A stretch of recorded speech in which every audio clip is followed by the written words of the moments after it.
ખૂબ ખૂબ હૃદયપૂર્વકનું સ્વાગત છે આપ સૌ વહાલા વૈષ્ણવોનું ઇસ્કોન મેંગલુરુ શ્રી શ્રી રાધા ગોવિંદ મંદિર કુલાઈ તરફથી ભક્તિ શાસ્ત્રી અધ્યાય નંબર 9 અને વિભાગ પહેલાની ચર્ચાઓ કરવામાં ભગવાન શ્રી શ્રી રાધા ગોવિંદજીના ચરણોમાં શ્રી પ્રભુપાદજીના ચરણોમાં ખૂબ ભાવપૂર્વક પ્રેમપૂર્વકની પ્રાર્થનાઓ આપણે બધા સાથે મળીને અર્પણ કરીશું. ખૂબ ખૂબ સ્વાગત છે અમરીશનાથ કૃષ્ણ પ્રભુ, તૃપ્તિ માતાજી, હરે દયાન્વિતા કૃષ્ણ. હરિને માતાજી, હરે કૃષ્ણ, મીનાબેન રાવલ માતાજી, ગીતા પ્રિયા વ્રજરાની માતાજી, હેમાંગી હરિપ્રદા માતાજી, કૃપાલી લાડવા માતાજી, હરે કૃષ્ણ, સ્વભક્તિ શ્રીયા માતાજી, જિગ્નેશ હરે ગોસાઈ કૃષ્ણ પ્રભુજી, પ્રભુજી, દંડવત પ્રણામ. દરરોજ પ્રણામ. અસિતા માતાજી, પૂનમ માતાજી, વિશાલ આહિર પ્રભુ, ધ્રુતિ માતાજી, વિક્રમી કૃષ્ણ પ્રભુ, હરે મોના કૃષ્ણ માતાજી પ્રભુજી, અને દંડવત વિમલા પ્રણામ. વ્રજરાની માતાજી. દંડવત પ્રણામ. હરે કૃષ્ણ પ્રભુ. અને જેના વિડીયો ઓફ છે એ બધા પણ વાલા વૈષ્ણવ ખૂબ ખૂબ સ્વાગત છે. હરે કૃષ્ણ, હરે કૃષ્ણ. તો શરૂઆત પ્રભુજી કરીશું. વિડીયો ઓફ રાખો તો ચાલશે, બહાર છું ચાલશે, એટલે. કાંઈ વાંધો નહીં, ચાલશે. એટેન્ટિવલી ક્લાસ એટેન્ડ કરજો, ધ્યાનપૂર્વક ક્લાસ એટેન્ડ કરજો એટલે વાંધો નહીં.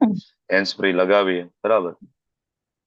કારણ કે આ ખૂબ મહત્વના બધા સેશન છે ભક્તિ શાસ્ત્રીના, બરાબર. મેં ગઈકાલે આપણે વાત થઈ હતી કયા સેશનમાં, કે ઘણી વખત બહુ ઇઝીલી મળતું હોય અને ફ્રી મળતું હોય તો ઘણી વખત એની વેલ્યુ નથી થતી આપણને, બરાબર. એવું ના થવું જોઈએ. આપણને ફ્રી આપ્યું છે તો ચાલો. શ્રી પ્રભુપાદ કી જય. ભગવાન શ્રી સાધા ગોવિંદ કી જય. ઓમ અજ્ઞાનતિમિરાન્ધસ્ય જ્ઞાનાંજન શલાકયા ચક્ષુરુન્મિલિતમ યેન તસ્મૈ શ્રી ગુરુવે નમઃ.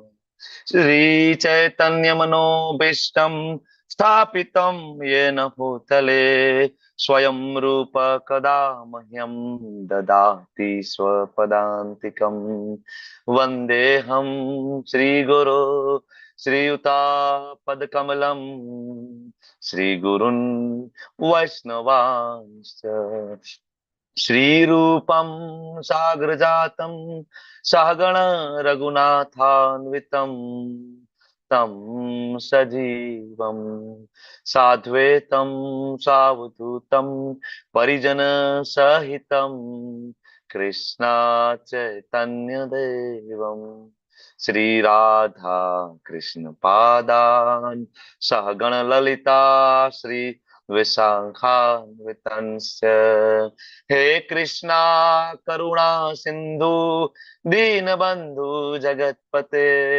ગોપેશ ગોપિકા કાંત રાધા કાંત નમસ્તુતે તપ્ત કાંચન ગૌરાંગી શ્રી રાધે વૃંદાવનેશ્વરી વૃષભાનુસુતે દેવી પ્रणमामि हरिप्रिये वाञ्छा कल्पतरुभ्यश्च कृपा सिन्धुभ्यैव च पतितानां पावनेभ्यो वैष्णवेभ्यो नमो नमः.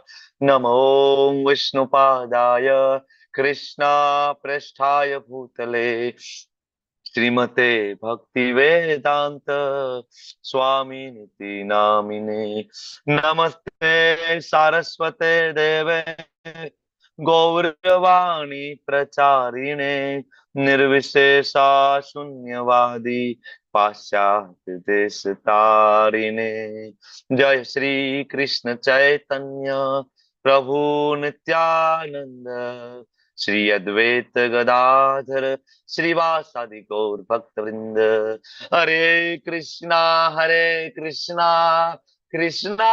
कृष्णा हरे हरे हरे राम राम राम हरे हरे. हरे कृष्णा हरे कृष्ण હરે કૃષ્ણ हरे પ્રભુજી. हरे कृष्ण प्रभु जी. હરે કૃષ્ણ પ્રભુજી, હરે કૃષ્ણ પ્રભુજી, દંડવત પ્રણામ. दंडवत प्रणाम. हरे कृष्ण. डॉक्टर किंजल माताजी, नेहल माताजी, रमेश पटेल प्रभुजी, हरे कृष्ण, वेलकम. परमार चंद्रिका माताजी પણ આજ હરે જોડાયા કૃષ્ણ. છે. હરે કૃષ્ણ, हरे कृष्ण હરે प्रभु जी. કૃષ્ણ, વેલકમ. ખૂબ ખૂબ હૃદયપૂર્વકનું સ્વાગત છે તમારું બધાનું. શરૂઆત કરીશું 9મો અધ્યાય. આજે ખૂબ પાવન પવિત્ર દિવસ છે.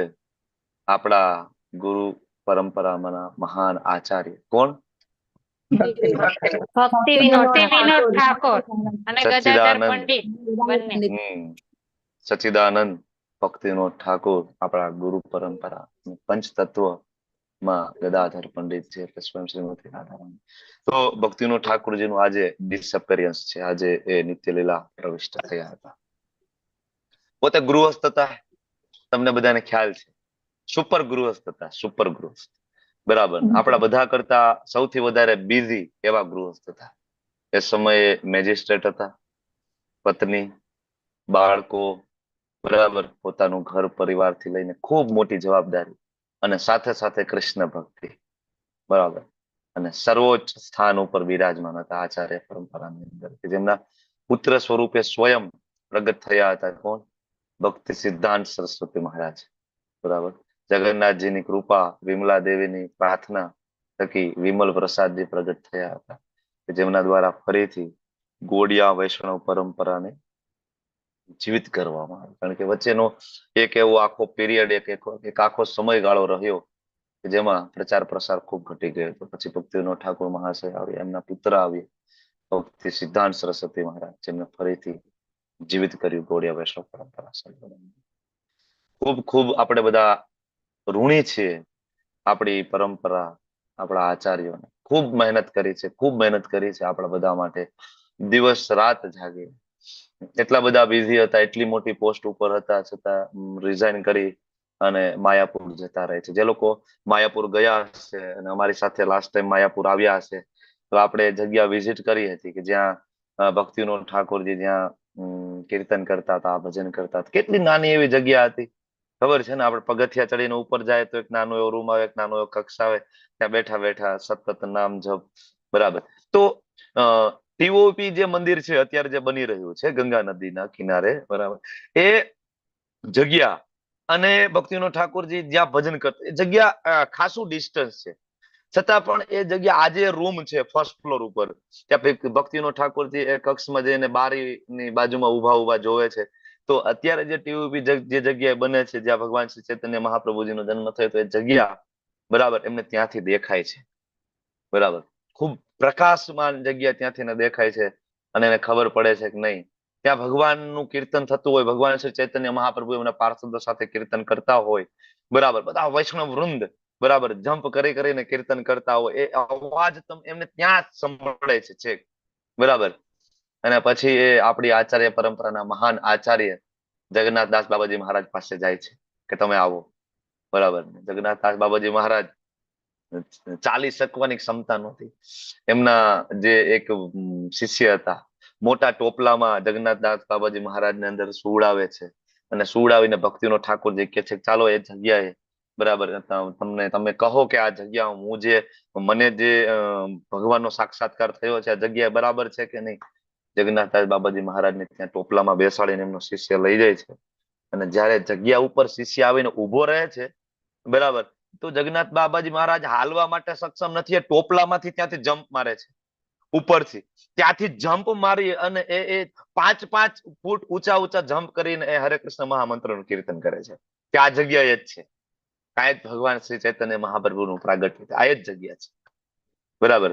તો આવા મહાન આચાર્ય ભક્તિવિનોદ ઠાકોરજી, કે જેમને પોતાનું જીવન સમર્પિત કર્યું અને આપણને માયાપુર ધામ આપ્યું, જેને ઔદાર્ય ધામ તરીકે ઓળખવામાં આવે છે, જેને હિડન વૃંદાવન તરીકે ઓળખવામાં આવે છે. વૃંદાવન ખૂબ કૃપાળુ છે, બરાબર, ખૂબ કૃપાળુ છે, પણ માયાપુર એનાથી કૃપાળુ છે. અને માયાપુર ને વૃંદાવનમાં કોઈ ભેદ નથી, અભિન્ન છે. ફરક એટલો છે, અહીંયા ભગવાન શ્રી ચૈતન્ય મહાપ્રભુ કૃષ્ણ પ્રગટ થયા રાધા રાણીના હૃદય સાથે, ભાવ સાથે, વધારે ઉદાર છે, બરાબર, વધારે. અને એનો અમે બધાએ સાક્ષાત અનુભવ કર્યો છે માયાપુરમાં જઈને, કે કેટલા ઔદાર્ય, કેવું ઔદાર્ય ધામ છે, અને કેટલા ભગવાન શ્રી ચૈતન્ય મહાપ્રભુ ઉદાર છે. અમે એનો અનુભવ કર્યો છે સાક્ષાત એ જગ્યા ઉપર જઈને, બરાબર. ઘણા બધા ઘરેથી નીકળ્યા તો કઈ નક્કી નહોતું ત્યાં જઈને ગુરુ મહારાજના દર્શન થશે કે નહીં, દીક્ષાના કોઈ પ્લાનિંગ નથી, પણ જેવા માયાપુરની ધરતી ઉપર પગ પડે છે અને મહારાજ ત્યાંથી આવવા માટે નીકળી જાય છે આપણા માટે. ગુજરાતી ડિવોટી આવ્યા છે, બરાબર ને, મહારાજ કે ચાલો જાવું છે, બરાબર ને, એમનો સંગ આપવા માટે. મહારાજ બાય ફ્લાઇટ બરાબર માયાપુરમાં આવે છે આપણા બધાની વચ્ચે. તબિયત સારી નથી છતાં પણ આપણી બધાની વચ્ચે પ્રગટ થાય છે, સરસ મજાનું પ્રવચન આપે છે, અને ખૂબ કૃપા કરીને જે અમારા જેવા ક્યાંય હાલે નહીં, બરાબર, એવા અમારા જેવાને બધાને દીક્ષા આપે છે, બરાબર. હું ખાસ મારી વાત કરું છું, તમે બધા ખૂબ યોગ્ય છો મને ખબર છે, પણ કોઈ યોગ્યતા નથી કે આપણે દીક્ષા મળે. ખૂબ મહારાજ કૃપા કરે છે, તો સાક્ષાત અનુભવ થાય છે ઔદાર્ય ધામનો, બરાબર ને. અને મેં ઘણા બધા ભક્તો પાસેથી સાંભળ્યું છે, ઘણા બધા ભક્તોને મળવાનું થાય છે, ઘણા બધા ભક્તોનો અનુભવ હું જાણું છું કે પ્રભુજી ભક્તિ કરતા હતા, દીક્ષા થઈ, 16 માળા થતી હતી, પણ પ્રભુજી જીવનમાં એક સમય એવો આવ્યો ને, મંગળા આરતી છૂટી ગઈ, મોડું ઉઠવાનું થયું, અભક્તોનો સંગ થયો, પ્રભુજી આવું થયું, માળા પણ ઇરેગ્યુલર થઈ. પણ પ્રભુજી જીવનમાં એવો એક સમય આવ્યો કે ભક્તની સાથે માયાપુર જવાનું થયું ને, માયાપુર જઈને આવ્યા ને પ્રભુજી, ફરીથી એ જ, બરાબર, એ જ રફતાર ને એ જ ફરીથી મંગલા આરતી, ફરીથી એ જ દ્રઢ નિશ્ચયપૂર્વક, બરાબર, 16 માળા થવા માંડી છે. ખૂબ કૃપાળુ છે ભગવાન શ્રી ચૈતન્ય મહાપ્રભુ, એની જે કૃપા આપણને આપનારા છે ભક્તિનો ઠાકુર મહાશય છે. ખૂબ ખૂબ ખૂબ આપણે ઋણી છીએ. કદાચ આપણા શરીરની ચામડી ઉતારીને ચપ્પલ બનાવીને પહેરાવીએ તો પણ એ શક્ય નથી કે આપણે ઋણ ચૂકાવી શકીએ આપણી આચાર્ય પરંપરાનું, બરાબર. પણ એનું ઋણ એક રીતે ચૂકવી શકાય. કઈ રીતે? તો કે ભક્તિ શાસ્ત્રીનો તમે બધા અને હું સાથે મળીને આપણે કોર્સ કરીએ છીએ, ખૂબ એટેન્ટિવલી કરીએ, ખૂબ ધ્યાનપૂર્વક આપણે આ સાંભળીએ, એની નોટ બનાવીએ, અને આના થકી આપણે આગળ પ્રચાર કરીએ. કઈ ને કઈ સેવામાં, કઈ ને કઈ સેવામાં આપણે, બરાબર, પ્રભુપાદજીના મિશનમાં. પ્રભુપાદજીનું પોતાનું મિશન નથી પર્સનલ, પ્રભુપાદજીનું મિશન ભક્તિ સિદ્ધાંત સરસ્વતી મહારાજનું મિશન છે, એમનું મિશન ગોર કિશોરદાસ બાબાજીનું મિશન છે, એમનું મિશન એટલે ભક્તિનો ઠાકુર મહાશયનું મિશન છે, અને એમનું મિશન એટલે ભગવાન શ્રી ચૈતન્ય મહાપ્રભુનું મિશન છે, એમનું મિશન એટલે કૃષ્ણનું પોતાનું મિશન છે. અહીં કોઈ પર્સનલ મિશન નથી, કૃષ્ણનું પોતાનું મિશન છે. તો આ મિશનની અંદર આપણે બધા સહભાગી થઈ, બરાબર. તો આ રીતના આપણે આ ઋષિ ઋણ જે આપણા ઉપર છે, અલગ અલગ ઋણ હોય આપણા ઉપર, પિતૃ ઋણ હોય, દેવ ઋણ હોય, બરાબર, ઋષિ ઋણ હોય, તો આપણે ઋષિ ઋણ આ રીતના ચૂકવી શકીએ છીએ. તો આજના પાવન પવિત્ર દિવસે ખૂબ ખૂબ ભાવપૂર્વક શ્રી સચ્ચિદાનંદ ભક્તિનો ઠાકુરશ્રીના ચરણ કમળોમાં આપણે બધા પ્રાર્થના કરીએ કે અમને પણ એમના ચરણોમાં સ્થાન મળે, બરાબર, અને એમની સેવા કરવાની શક્તિ અને એ દ્રઢ નિશ્ચય અમારો મૃત્યુના છેલ્લા શ્વાસ સુધી બની રહે. બીજી કોઈ આપણી આશા નથી એમની પાસે. સચ્ચિદાનંદ ભક્તિનો ઠાકુર મહાશય કી જય. સિલ્વર ઉપાધ કી જય. ગુરુ મહારાજ કી જય. તો આપણે ચર્ચા કરી રહ્યા છીએ ગદાધર પંડિતજીનું, પણ એકચ્યુઅલી એના વિશે બોલવા માટેની મારી બહુ લાયકાત નથી, કારણ કે એ રાધા રાણીના ઇન્કાર્નેશન આવશે. રાધા રાણી વિશે બોલવાની મારી ખરેખર કોઈ લાયકાત, કોઈ યોગ્યતા નથી. ગુડ, અતિ ગુડ તત્વ છે, તો એ આપણે મહાન આચાર્ય પાસેથી સાંભળીએ વધારે વ્યાજબી રહેશે. એટલે એના વિશે કોઈ બીજા વધારે ચર્ચા નથી કરતો. તો આપણે આપણા આજના સેશન તરફ આગળ વધીએ. લાસ્ટ ટાઈમ આપણે જે સેશન લીધું હતું, તો આપણે 8મો અધ્યાય સાથે મળીને આપણે બધાએ કમ્પ્લીટ કર્યો છે. આઈ હોપ કે તમને થોડું યાદ હશે 8મા અધ્યાય વિશેનું. 2 સેશન આપણે 8મા અધ્યાય ઉપર લીધા છે, બરાબર. અને તમને ખ્યાલ છે કે 8મા અધ્યાયને શરૂ નાનું તમને લોકોને રિવિઝન આપી દઉં, જેથી તમારું કનેક્શન પાછું બની જાય, બરાબર. કારણ કે વીકલી એક જ સેશન હોય એટલે કનેક્શન બનવું બહુ જરૂરી છે. તો શરૂઆત 8મા અધ્યાયમાં અર્જુનજી પ્રશ્ન પૂછે છે, પ્રભુ મારા થોડા ડાઉટ છે, તમે 7મા અધ્યાયના અંતે જે 2 શ્લોક આપ્યા ને, તો એમાં મારું થોડું કન્ફ્યુઝન છે. તમે પરમેશ્વરનું જ્ઞાન આપવાનું ચાલુ કર્યું, પણ પ્રભુ થોડી બ્રેક મારો ને, આ પરમેશ્વરનું જ્ઞાન થોડું હોલ્ડ ઉપર રાખીને મારા પ્રશ્નોનું થોડું સોલ્યુશન આપશો. તો અર્જુન પૂછે છે, પ્રભુ કિમ તદ બ્રહ્મ, કિમ અધ્યાત્મમ, કિમ કર્મ પુરુષોત્તમ, અધિભૂતમ ચ કિમ પ્રોક્તમ, અધિદેવમ કિમ ઉચ્યતે. આમ કરીને 8મા અધ્યાયની શરૂઆત અર્જુનજીના પ્રશ્નથી થાય, અને 8 પ્રશ્ન પૂછે છે. પ્રભુ બ્રહ્મ એટલે શું, આત્મા એટલે શું, સકામ કર્મ એટલે શું, અધ્યાત્મ એટલે શું, અધિભૂત એટલે શું, અધિદેવ એટલે શું, અધિયજ્ઞ એટલે શું, ક્યાં રહે છે, કેવી રીતે મૃત્યુ સમયને યાદ કરી શકાય.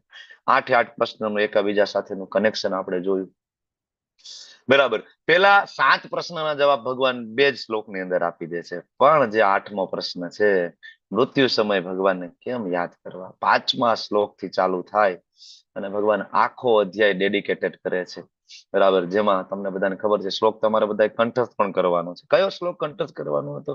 8.5 કોને આવડે છે? અંતકાલે જ. અંતકાલે કોને ચ આવડે છે? મામેવ સ્મરણુક્તા કલેવરમ ય યહ પ્રયાતિ પ્રયા. સમદ્ભાવમ યાતિ નાસ્તિ અત્ર ન સંશયઃ. હરી બોલ. ખૂબ સરસ. હમણાં ભક્તિ વૃક્ષા તમારા ચાલી રહ્યા છે, તો હું થોડુંક સ્કોડ ની જેમ આટો મારવા આવું છું જોવા માટે કોણ કોણ ત્યાં હાજર થાય છે, કોણ કોણ એટેન્ટિવલી ભક્તિ વૃક્ષા એટેન્ડ કરે છે. કારણ કે છેલ્લે પછી આપને પ્રોબ્લેમ પડે ને, તમે ત્યારે ભક્તિ વૃક્ષા એટેન્ડ નહીં કરો ને, જેટલું ભક્તિ શાસ્ત્રીનો આ ક્લાસ મહત્વનો છે ને, એટલો જ ક્લાસ છે ભક્તિ વૃક્ષા નો મહત્વનો છે. માતાજી ખૂબ સરસ ત્યાં ચર્ચા કરી રહ્યા છે. આવ્યો તો જોતો તો ઉપમા ઉપર ચર્ચાઓ, એક એક શ્લોક ઉપર ચર્ચાઓ, શ્લોકનું બાયફર્કેશન કરીને કઈ રીતના એમાંથી પ્રીચિંગ એપ્લિકેશન કાઢવી, કઈ રીતના એમાંથી અન્ડરસ્ટેન્ડિંગ પર્સનલ એપ્લિકેશન જુદું કરવું. બરાબર. એવું નથી કે બંને માતાજીઓ એક્સપર્ટ છે, એવું નથી કે હું એક્સપર્ટ છું. અમે બધા જ પ્રયત્ન કરી રહ્યા છીએ. આપણે બધા સાથે મળીને એક પ્રયત્ન કરી રહ્યા છીએ. બરાબર. તો ખૂબ સરસ તમે લોકો પ્રયત્ન કરી રહ્યા છો. આ પ્રયત્ન કરતા કરતા આ જે બીજું યુનિટ છે એ ખૂબ સરળતાથી, હવે તમારા મનમાંથી એક ડર પણ નીકળી ગયો છે સીબીએ નો. બરાબર ને? શરૂઆતમાં પહેલા યુનિટમાં બહુ ડર હતો કે ભાઈ સીબીએ માં આમ હશે તેમ હશે, પણ હવે એક બીજું તમને કહી દઉં કે same paper style carry forward થાય છે આ બીજા યુનિટમાં પણ. 25 પ્રશ્ન અને 15 જ જવાબ આપવાના છે. એટલે પેપર હરી સ્ટાઇલ સેમ બોલ, છે. હરી બરાબર. બોલ, હરી બોલ, સેમ હરી બોલ. 5 માર્ક છે. એકના 5 માર્ક છે. સેમ. એટલે તમે જે રીતના પેપર આપ્યું છે એ જ બીજા યુનિટનું મારી પાસે પેપર આવી ગયું છે, તો મને ખબર છે કે સેમ પેપર સ્ટાઇલ. બરાબર. એ રીતના. અને તમે બધા ખૂબ સરસ આપ્યું છે. ઓલમોસ્ટ સીબીએ માં કોઈ ફેલ નથી. બરાબર. જ્યાં સુધી મારા કોઈ ધ્યાનમાં હશે તો એકવાર ચેક કરીને પાછું ઇન્ફોર્મ કરીશ. પણ ઓબીએ માં ઘણા ફેલ થયા છે, તો ઓબીએ મેં ફરીથી મોકલ્યું છે જેને આપવાનું હતું એને, કારણ કે હજી આપણને ઓબીએ બહુ લખતા નથી આવડતું એટલા માટે. તો એક વખત આ નેક્સ્ટ ઓબીએ જે તમને આવતા વીકમાં મળી જશે લગભગ 2-3 દિવસની અંદર, એના દીપેશ્વરીએ એ તૈયાર કર્યું છે ઓબીએ, સેન્ટ્રલ માંથી જે મોકલ્યું મેં એમને ફોરવર્ડ કર્યું, ટ્રાન્સલેશન કર્યું અને તૈયાર કર્યું છે, કઈ રીતના લખવાનું તમને સમજાવશે. એટલે આ નેક્સ્ટ ઓબીએમાં આપણને એટલો પ્રોબ્લેમ નહીં થાય. બરાબર. તો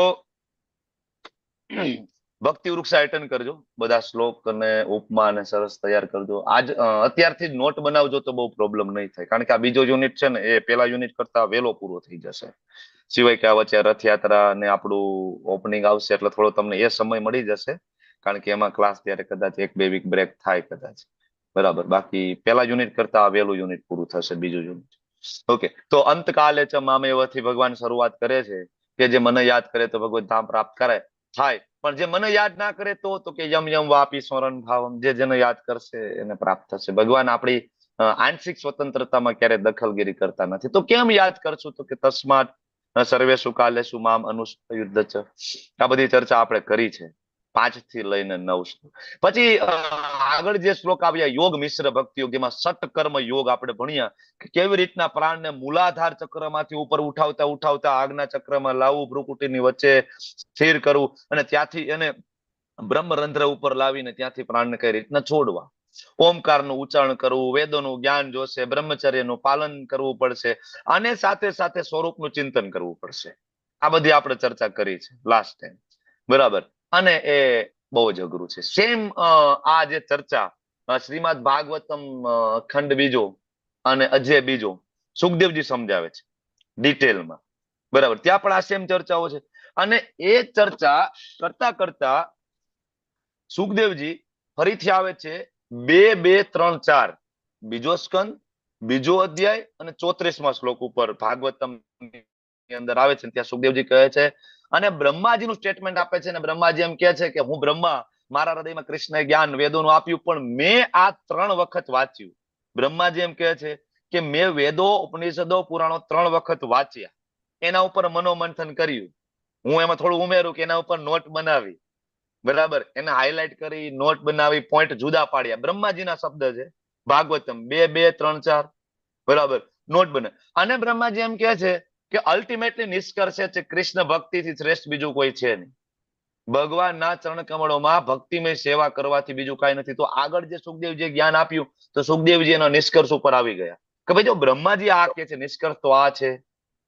બરાબર. એમ આપણે યોગ મિશ્ર ભક્તિ યોગ આપણે 8મા અધ્યાયમાં ભણ્યા, સટ કર્મ યોગ ભણ્યા, બધી ચર્ચાઓ કરી. પણ ભગવાન ફરીથી અનન્ય ભક્તિ યોગ ઉપર આવી અને જે ચર્ચા કરે છે 14મા શ્લોકમાં, અનન્ય ચેતા સતતમ, અનન્ય ચેતા, જેની ચેતના ભગવાન કૃષ્ણમાં લાગેલી હોય, અનન્ય ચેતા મતલબ શુદ્ધ ભક્ત, બરાબર, ઉત્તમ ભક્ત, શુદ્ધ ભક્ત જેને કહેવાય, અનન્ય ચેતા સતતમ યો મામ સ્મૃતિ નિત્યસ તસ્યા અહમ સુલભ પાર્થ. એ પાર્થ એના માટે હું સુલભ છું, નિત્ય યુક્ત યોગીના. બરાબર. તો આ ચર્ચા ભગવાને ત્યાં કન્ક્લુઝન આપી દીધું ફરીથી, જેમ ત્યાં સુખદેવજીએ કન્ક્લુઝન બ્રહ્માજીના શબ્દોમાં આપ્યું, અહીં ભગવાન સ્વયં પોતાના શબ્દોથી ત્યાં કન્ક્લુઝન આપી દે છે 8મા અધ્યાયમાં. અને પછી ભગવાન ચર્ચા કરે છે કે ભાઈ બે પ્રકારના સમય છે, બરાબર, શરીર છોડવા માટેની જે પદ્ધતિ છે, જેમાં અંધવાળિયું, અંધારિયું, આપણે આ દેશી ભાષામાં વાત કરીએ તો, બાકી કૃષ્ણ પક્ષ, શુક્લ પક્ષ, ઉત્તરાયણ, બરાબર, ઉત્તરાયણ, દક્ષિણાયન, બરાબર, આ બધી ચર્ચાઓ. પણ ભગવાન છેલ્લે એમ કે છે કે મારા ભક્તોને આને યાર કઈ લેવા દેવા નથી, આ બેમાંથી એકે રસ્તા એકે અપનાવતા નથી. અને છેલ્લો જે અલ્ટિમેટ શ્લોક ભગવાન આપી દે, બરાબર, કે વેદોથી જે કઈ ફળ મળે તે, યજ્ઞથી ફળ મળે તે, દાન કરવાથી ફળ મળે તે, બરાબર, એ બધી જ અલ્ટિમેટલી કોમ્બો પેક છે. વેદેશુ યજ્ઞેશુ તપસ્સુ ચેવ દાનેશુ યત પુણ્ય ફલમ પ્રતિષ્ઠમ. જે કઈ પુણ્ય એક જ વસ્તુથી મળી જાય, યોગી પરમ સ્થાનમ ઉપેતી, બરાબર, ખાલી ભક્તિ યોગી કોઈ બની જાય. તો આવી રીતના આપણે લોકોએ 8મો અધ્યાય સરસ રીતના પૂર્ણ કરી, અને આપણે જોયું કે ભગવાને ત્યાં અલ્ટિમેટલી અનન્ય ભક્તિ જે છે, બરાબર, એને હાઇલાઇટ કરી દીધી. એટલે ભગવાન છેલ્લા શ્લોકમાં પાછા મેઇન ટ્રેક ઉપર આવવા માંગે છે. અર્જુને જે પ્રશ્ન વચ્ચે પૂછી લીધો હતો, કારણ કે જ્ઞાન ચાલતું હતું પરમેશ્વરનું જ્ઞાન. અર્જુન કે પ્રભુ એક મિનિટ, મને થોડું વચ્ચે ડાઉટ છે. તો ભગવાન કે સારું, ચાલો આ પરમેશ્વરનું જ્ઞાન થોડું હોલ્ડ ઉપર રાખો, બોલ ભાઈ શું પ્રશ્ન છે. તો વચ્ચે પ્રશ્ન લઈ લીધા, અને છેલ્લા શ્લોક ઉપરથી ભગવાન પાછા મેઇન ટ્રેક ઉપર આવી ગયા. કયા? તો કે પરમેશ્વરનું જ્ઞાન, પણ એ પરમેશ્વરના જ્ઞાનનું એડવાન્સ વર્ઝન, એટલે 9મો અધ્યાય. જેમ કે આપણે 3જો અધ્યાય ભણીએ છીએ, કયો અધ્યાય છે? કર્મયોગ, બરાબર. પણ એ 3જા અધ્યાયનું એડવાન્સ વર્ઝન જોઈએ તો એ કયો અધ્યાય? પાંચમો, બરાબર. 3જો અધ્યાય કર્મયોગ છે, પણ 5મો અધ્યાય એડવાન્સ વર્ઝન. ઓલું ના હોય કે એક ભાઈ સાદું છે ને એક પ્રો વર્ઝન છે. એટલે કર્મયોગ નો સિમ્પલ વર્ઝન છે 3જો અધ્યાય, કર્મયોગ પ્રો વર્ઝન છે એટલે 5મું કૃષ્ણ ભાવના યુક્ત કર્મયોગ. એમાં અહીંયા ભક્તિ વિશેની વાત થઈ 7મા અધ્યાયની અંદર, બરાબર, પણ એનું પણ પ્રો વર્ઝન, એનું એડવાન્સ વર્ઝન એટલે 9મો અધ્યાય. અને હવે તમે એક વખત જોશો ને 7મા અધ્યાયના શ્લોકોનું વર્ગીકરણ અને 9મા અધ્યાયના શ્લોકોનું વર્ગીકરણ, એ વર્ગીકરણ ઉપર એક વખત બે સાથે રાખીને નજર નાખજો ને. સેમ પેટર્નમાં 7મો અધ્યાય ચાલે છે ને એક્ઝેક્ટ સેમ પેટર્નમાં 9મો અધ્યાય ચાલશે.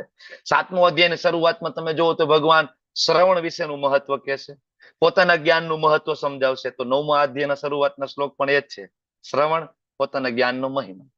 7મા અધ્યાયની અંદર ભગવાન પોતાની શક્તિઓ એની ચર્ચા કરશે. તો 9મા અધ્યાયમાં તમે જોશો તો અચિંત્ય ભેદાભેદ તત્વ, પોતાની શક્તિના જગત સાથેનો સંબંધ, એની ચર્ચા થશે.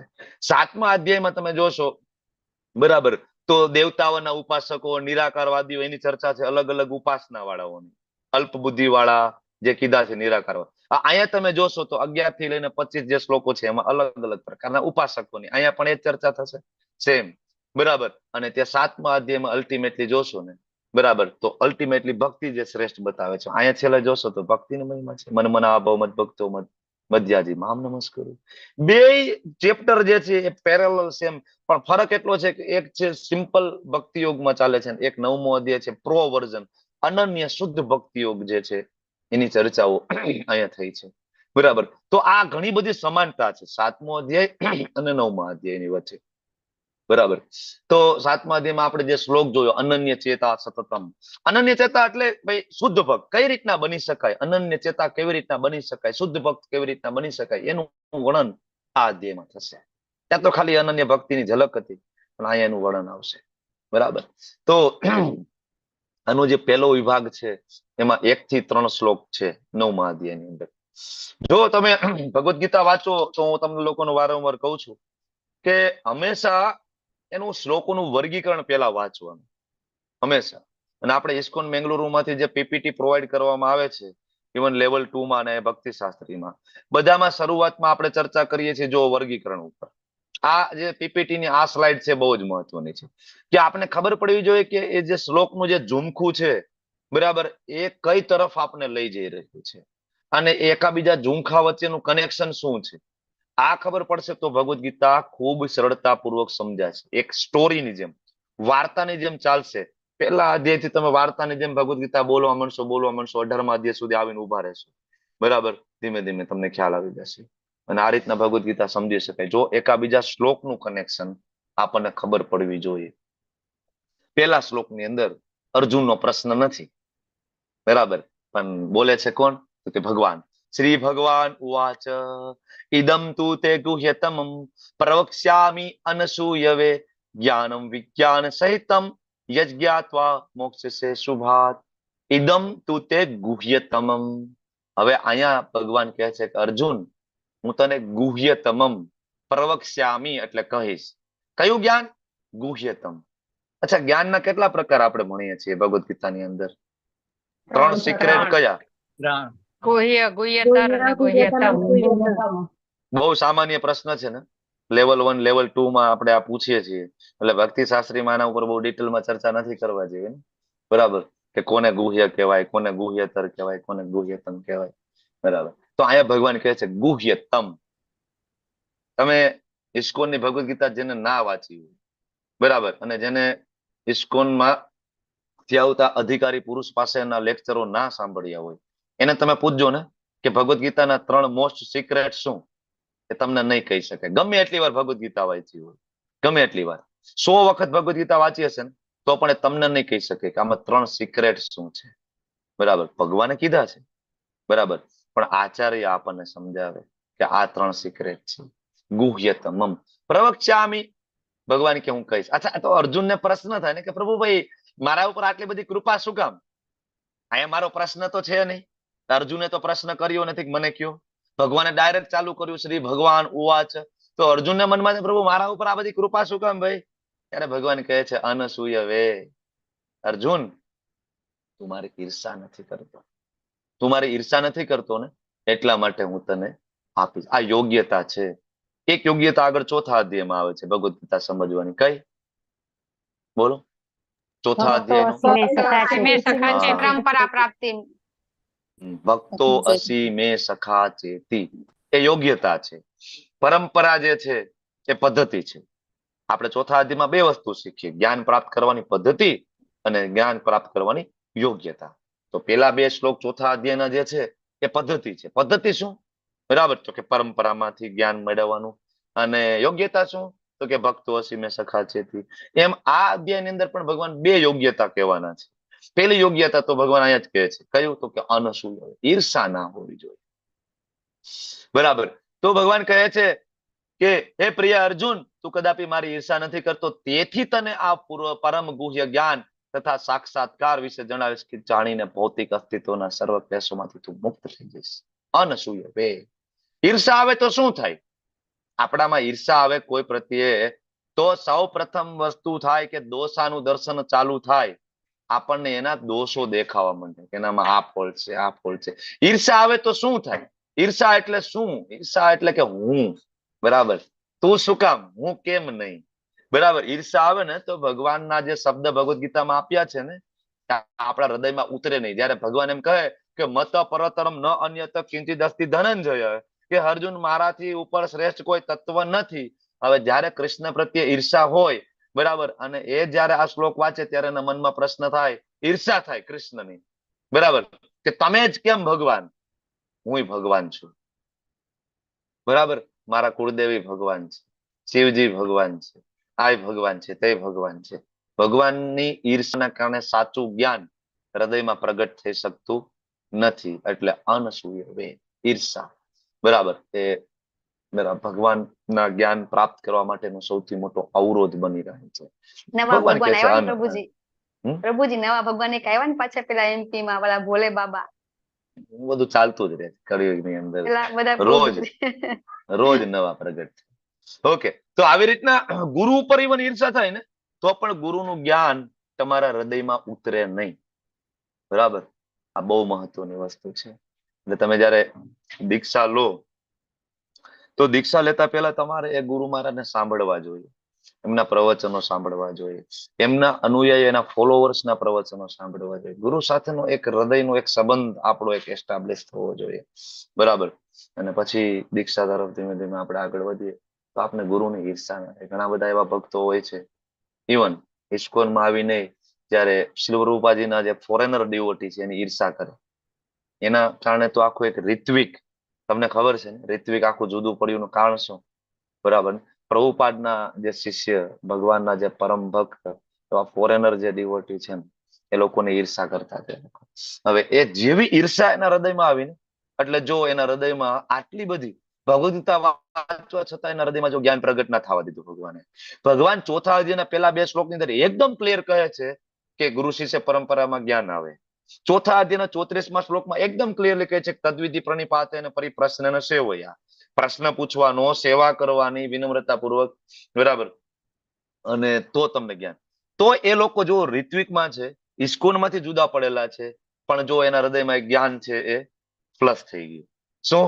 તો કે ગુરુ લાઈવ હોવા જોઈએ, કૃષ્ણે કીધું છે ભગવદ ગીતામાં, છતાં પણ તમે ડાયરેક્ટ પ્રભુપાદ પાસેથી દીક્ષા લેવડાવો છો, બધાને અપાવો છો, તમે લો છો.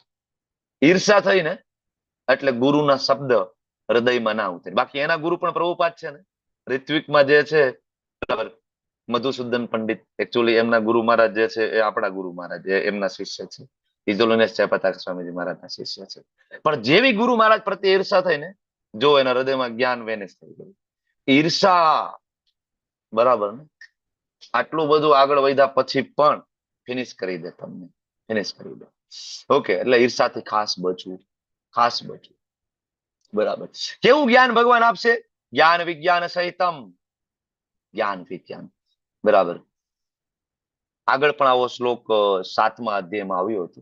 જ્ઞાન તે અહમ સ વિજ્ઞાનમ, ત્યાં પણ ભગવાને કીધું હતું જ્ઞાન અને વિજ્ઞાન સહિત. અહીંયા પણ કહે છે જ્ઞાન અને વિજ્ઞાન સહિત. અહીંયા પણ કહે છે યજ જ્ઞાત્વા મોક્ષસે શુભાત. 7મા અધ્યાયમાં પણ કહે છે કે યજ જ્ઞાત્વા નેહ ભૂયો અન્યત, બરાબર, કે એ જાણીને બીજું કઈ જાણવાની જરૂર નથી. અને અહીંયા કહે છે કે એ જાણીને ભૌતિક જીવનના અસ્તિત્વના સર્વ ક્લેશોમાંથી મુક્ત થઈ જશે. 7મો અધ્યાય 9મો અધ્યાય પેરેલલ ચાલે, તમે બરાબર વાંચશો 2 અધ્યાય એક સાથે ખબર પડી જશે, બરાબર. તો એવું જ્ઞાન, જ્ઞાન એટલે શું? તો કે ભાઈ ભગવદ ગીતા વાંચવી એ જ્ઞાન છે. અને વિજ્ઞાન એટલે શું? તો કે એને જીવનમાં ઉતારી લેવી એને વિજ્ઞાન કહેવાય. ભગવાન વિશે વાંચવું એ જ્ઞાન છે, અને એને જીવનમાં ઉતારી લેવું, કૃષ્ણને પ્રેમ કરવા માંડવું, એને ભોગ લગાડવો, મંગલા આરતીમાં ઉઠવું, બરાબર, એ વિજ્ઞાન છે, બરાબર. જ્ઞાન વિજ્ઞાન, વિજ્ઞાન એટલે સાક્ષાત્કાર. એટલે જો અહીં ટ્રાન્સલેશન લખ્યું છે જ્ઞાન અને સાક્ષાત્કાર. ઓકે, તો આવું જ્ઞાન. પણ ઈર્ષા છે તો નહીં થાય. ઈર્ષા 6 મુખ્ય જે દોષો છે, કામ, ક્રોધ, લોભ, મોહ, મદ, મત્સર એટલે ઈર્ષા. 6 એ જે છે ને, એમાં 6 માંથી આ એક જ એવો મોટો દુશ્મન છે કે જે ઈર્ષાને તમે કૃષ્ણની સેવામાં નથી લગાડી શકતા. ઇવન તમે કામને કૃષ્ણની સેવામાં લગાડી શકો, તમે તમારા ક્રોધને કૃષ્ણની સેવામાં લગાડી શકો છો, અવગુણ હોવા છતાંય. પણ ઈર્ષા એક જ એવી વસ્તુ છે જેને તમે કૃષ્ણ સેવામાં નથી લગાડી શકતા. એટલા માટે ભગવાન અર્જુનને કહે છે કે અર્જુન અનસૂયવે, ઈર્ષા તું નથી કરતો ને. તમારું માઇક મ્યુટ કરી દેજો. મારી એક તો સ્પીડ ધીમી છે, તમને બધાને ખબર છે, અને મને બહુ ફાસ્ટ લેતા પાછું આવડતું નથી, ભાગમ ભગત, બરાબર. પછી વચ્ચે વચ્ચે તમે બોલશો એટલે મારી લિંક તૂટી જશે. જ્ઞાન વિજ્ઞાન સહિતમ યજ જ્ઞાત્વા મોક્ષસે શુભાત, બરાબર. હવે અત્યારે ચર્ચા શેની થાય છે? આખા અધ્યાયમાં ચર્ચા શેની થશે? ભક્તિની. મન મના ભવ મદ ભક્તો મધ્યાજી મામ નમસ્કુરુ. પણ ભગવાન એને ટાઇટલ શું આપે છે? તો કે હું તને જ્ઞાન આપીશ. આના ઉપરથી શું ખબર પડે આપણને? તો કે ભાઈ જ્ઞાન ખરેખર કોને કહેવાય? જ્ઞાન તો એને કહેવાય કે જેમાં કૃષ્ણ વિશેનું જ્ઞાન હોય. જ્ઞાન તો એને કહેવાય કે જે જ્ઞાન આપણને કૃષ્ણના ચરણ કમળોમાં ભક્તિમય સેવા કરવા માટે પ્રેરણા આપે. આને કહેવાય જ્ઞાન. એટલે પ્રભુપાદ કહે છે કે આખી ભગવદ ગીતાની અંદર માત્ર ભક્તિ છે. પણ જે લોકો ગુરુ નિષ્ઠા નથી, શ્રદ્ધા નથી, એ લોકોને એવું લાગે કે આમાં કર્મયોગ આપ્યો છે, આની અંદર અષ્ટાંગ યોગ છે, આમાં ધ્યાન યોગ છે, આમાં ભક્તિ યોગ છે. આમ જોઈએ તો બધું ભક્તિ યોગ છે. એટલે આ અહીંયા ચર્ચા થશે ભક્તિની, પણ ભગવાન કહે છે કે જ્ઞાન વિજ્ઞાન સહિત. મતલબ જ્ઞાન તો એને કહેવાય કે જેના થકી કૃષ્ણ પ્રાપ્ત થાય, મતલબ ભક્તિ, બરાબર. આગળ કર્મયોગ તમે જુઓ તો કર્મ તો એને કહેવાય, બરાબર, કે યજ્ઞ અર્થાત કર્મણો અન્યત્ર લોકોયમ કર્મ બંધન, ત્રીજા અધ્યાયમાં આપણે જોયું કે ભાઈ કર્મ તો એને કહેવાય જે કૃષ્ણ પ્રીત્યાર્થે થાય, વિષ્ણુ પ્રીત્યાર્થે થાય, બરાબર. તો આને કહેવાય કર્મયોગ, આને કહેવાય જ્ઞાન યોગ. એટલે આપણે સમજીએ છીએ કે કર્મ યોગ જે કર્મ દ્વારા કૃષ્ણ સાથે જોડાવું, જ્ઞાન યોગ જે જ્ઞાન દ્વારા કૃષ્ણને જાણવા, એની સેવા કરવી, બરાબર. જનરલ લોકો આ સમજી નથી શકતા, એ બધાને જુદું જુદું રાખે છે, જ્ઞાન યોગ જુદો, કર્મયોગ જુદો. નહીં, ગંતવ્ય એકનો એક જ છે. એટલે ભગવાન આ શ્લોક ઉપરથી આપને ખબર પડે ખરેખર જ્ઞાન એટલે શું. અને ઓલો યજ્ઞ અર્થાત કર્મણો અન્યત્ર વાળો શ્લોક ઉપરથી ખબર પડે કર્મ એટલે શું, કર્મ કેમ કરવાનું, જ્ઞાન શેના માટે લેવાનું છે, બરાબર. તો આ જે શ્લોક છે, બરાબર, આનો પરપટ માં પ્રભુપાદ જે શરૂઆત કરે છે, શ્રવણનું મહત્વ અને સંઘનું મહત્વ. ઈર્ષા ક્યારે ઓછી થશે? ઈર્ષા ઓછી થશે શ્રવણ કરવાથી. શ્રવણ કોની પાસેથી કરવું એ પણ પ્રભુપાદ ત્યાં લખે છે. ભાવાર્થ આપણે, તમને ખબર છે કે ભાવાર્થને આપણે વિભાજિત કરીએ છીએ સમજવામાં આપને ઈઝી પડે એટલા માટે. એટલે પેલા શ્લોકનો જે ભાવાર્થ છે 5 વિભાગમાં તમે એને વેચી શકો, જેમાં શરૂઆત જે છે શ્રવણનું મહત્વ અને સંઘનું મહત્વ પ્રભુપાદ સમજાવે છે. પ્રભુપાદનું સ્ટેટમેન્ટ મતલબ પરપટ કોણ વાંચશે? વાંચો, ગુજરાતી અથવા ઇંગ્લિશ જે આવડે છે. કમોન. ભગવાન કૃષ્ણ પોતાની સર્વથા સમર્થ સેવામાં વધુ ને વધુ ઉચ્ચ સ્તરે આવવા અર્જુનને પ્રોત્સાહિત કરવા માટે આ 9મા અધ્યાયમાં એવી બાબતનું નિરૂપણ કરે છે કે જે બાબતો ભગવાને કોઈને કહી હોય તેના કરતા વધુ ગુહ્યતમ છે. હરે કૃષ્ણ. હરે બોલ, હરે કૃષ્ણ. શેના માટે 9મો અધ્યાય છે? કે કેવી રીતના ભગવાનની વધારે સેવામાં આપણે લાગીએ, બરાબર. તો 7મો અધ્યાય જ્ઞાન વિજ્ઞાન યોગ, ભગવાન કૃષ્ણનું જ્ઞાન. 8મો અધ્યાય તો કે ભાઈ અનન્ય ભક્તિની ઝાંખી. અને 9મો અધ્યાય તો કે એ જ અનન્ય ભક્તિનું એડવાન્સ સ્વરૂપ, બરાબર. આ રીતના. ઓકે, તો હવે તમે જોશો કે પ્રભુપાદનું તાત્પર્ય, એનો બીજો વિભાગ આપણે જોઈએ તો ભગવદ્ ગીતાના 3 જે સિક્રેટ છે ને પ્રભુપાદ ત્યાં તાત્પર્યમાં આપે છે. તમે ભાવાર્થ વાંચતા હશો, આઈ હોપ. એમાં ગુહ્ય, ગુહ્યતર અને ગુહ્યતમ, કયા કયા ચેપ્ટર જે છે ગુહ્યના, ગુહ્યતરના અને ગુહ્યતમના, પ્રભુપાદ એ ચેપ્ટર નંબર પણ લખે છે ત્યાં. આ બીજો વિભાગ થઈ ગયો પ્રભુપાદના પરપટનો.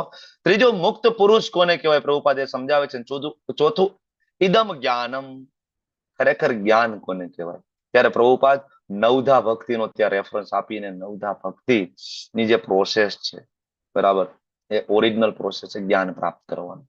શ્રવણમ કીર્તનમ વિષ્ણુ સ્મરણમ પાદ સેવનમ અર્ચનમ વંદનમ દાસ્યમ સખ્યમ આત્મ નિવેદનમ, બરાબર. પ્રભુપાદ એનો રેફરન્સ લઈને આપણને સમજાવે છે. અને છેલ્લો પરપટનો વિભાગ છે, એમાં પ્રભુપાદ અનસૂયવે શબ્દ ઉપર ફોકસ કરે છે અને સમજાવે છે કે ઈર્ષા, એવું નહીં કે નાના નાના જેને ભગવદ્ ગીતા નથી વાંચી એ લોકો જ ખાલી ભગવાનને ઈર્ષા કરે. પ્રભુપાદ લખે છે તાત્પર્યમાં કે બહુશ્રુત વિદ્વાનો હોય ને, કેટલાય બધા પાસેથી સાંભળ્યું, એ પણ કૃષ્ણની ઈર્ષા કરે છે. અશુદ્ધ ટીકાઓ લખે છે એના ઉપર, એવા એવા ભાષ્ય લખે છે, બરાબર, કે જે જન સમાજને ગેરમાર્ગે દોરે છે, લખે છે પ્રભુપાદ તાત્પર્યમાં. તો ભગવદ્ ગીતાના પ્રારંભનો પ્રથમ અધ્યાય શેષ ગ્રંથની ભૂમિકા, પહેલો અધ્યાય સિનોપ્સિસ, બીજો અને ત્રીજો અધ્યાય એ ગુહ્ય જ્ઞાન આત્મા વિશેનું, 7મો અને 8મો અધ્યાય, બરાબર, ભગવાન કોણ છે, પરમાત્મા કોણ છે, ભક્તિ વિષયક. અને છેલ્લે કૃષ્ણ ભાવના અમૃતનો બોધ ગુહ્યતર એને કીધું. અને 9મો અધ્યાય આજે જે ચર્ચા કરીશું એ ગુહ્યતમ અનન્ય શુદ્ધ ભક્તિ, એની ચર્ચા થશે. પ્રભુપાદ તાત્પર્યમાં જે એ બીજો વિભાગ છે મેં કોપી પેસ્ટ કર્યો છે પીપીટીમાં. ઓકે, તો હવે આ જે જ્ઞાન વિજ્ઞાન સહિતમ ભગવાન આપવા માંગે છે, તો જ્ઞાન કેવું છે? જ્ઞાન જે આપવા, જેનું જ્ઞાન કેવું છે, તો ભગવાન એ જ્ઞાનના 8 લક્ષણો આપણને કહે છે. કેટલા છે? 8 લક્ષણો. શ્લોકની અંદર 4 પદ છે અને 4 પદની અંદર 2 લક્ષણો છે. પેલું રાજ વિદ્યા, કેવું જ્ઞાન છે? તો કે સર્વ વિદ્યાઓનો રાજા છે. રાજગુહ્યમ, બધા માટે નથી, રાજગુહ્યમ, બરાબર. એક જ મિનિટ.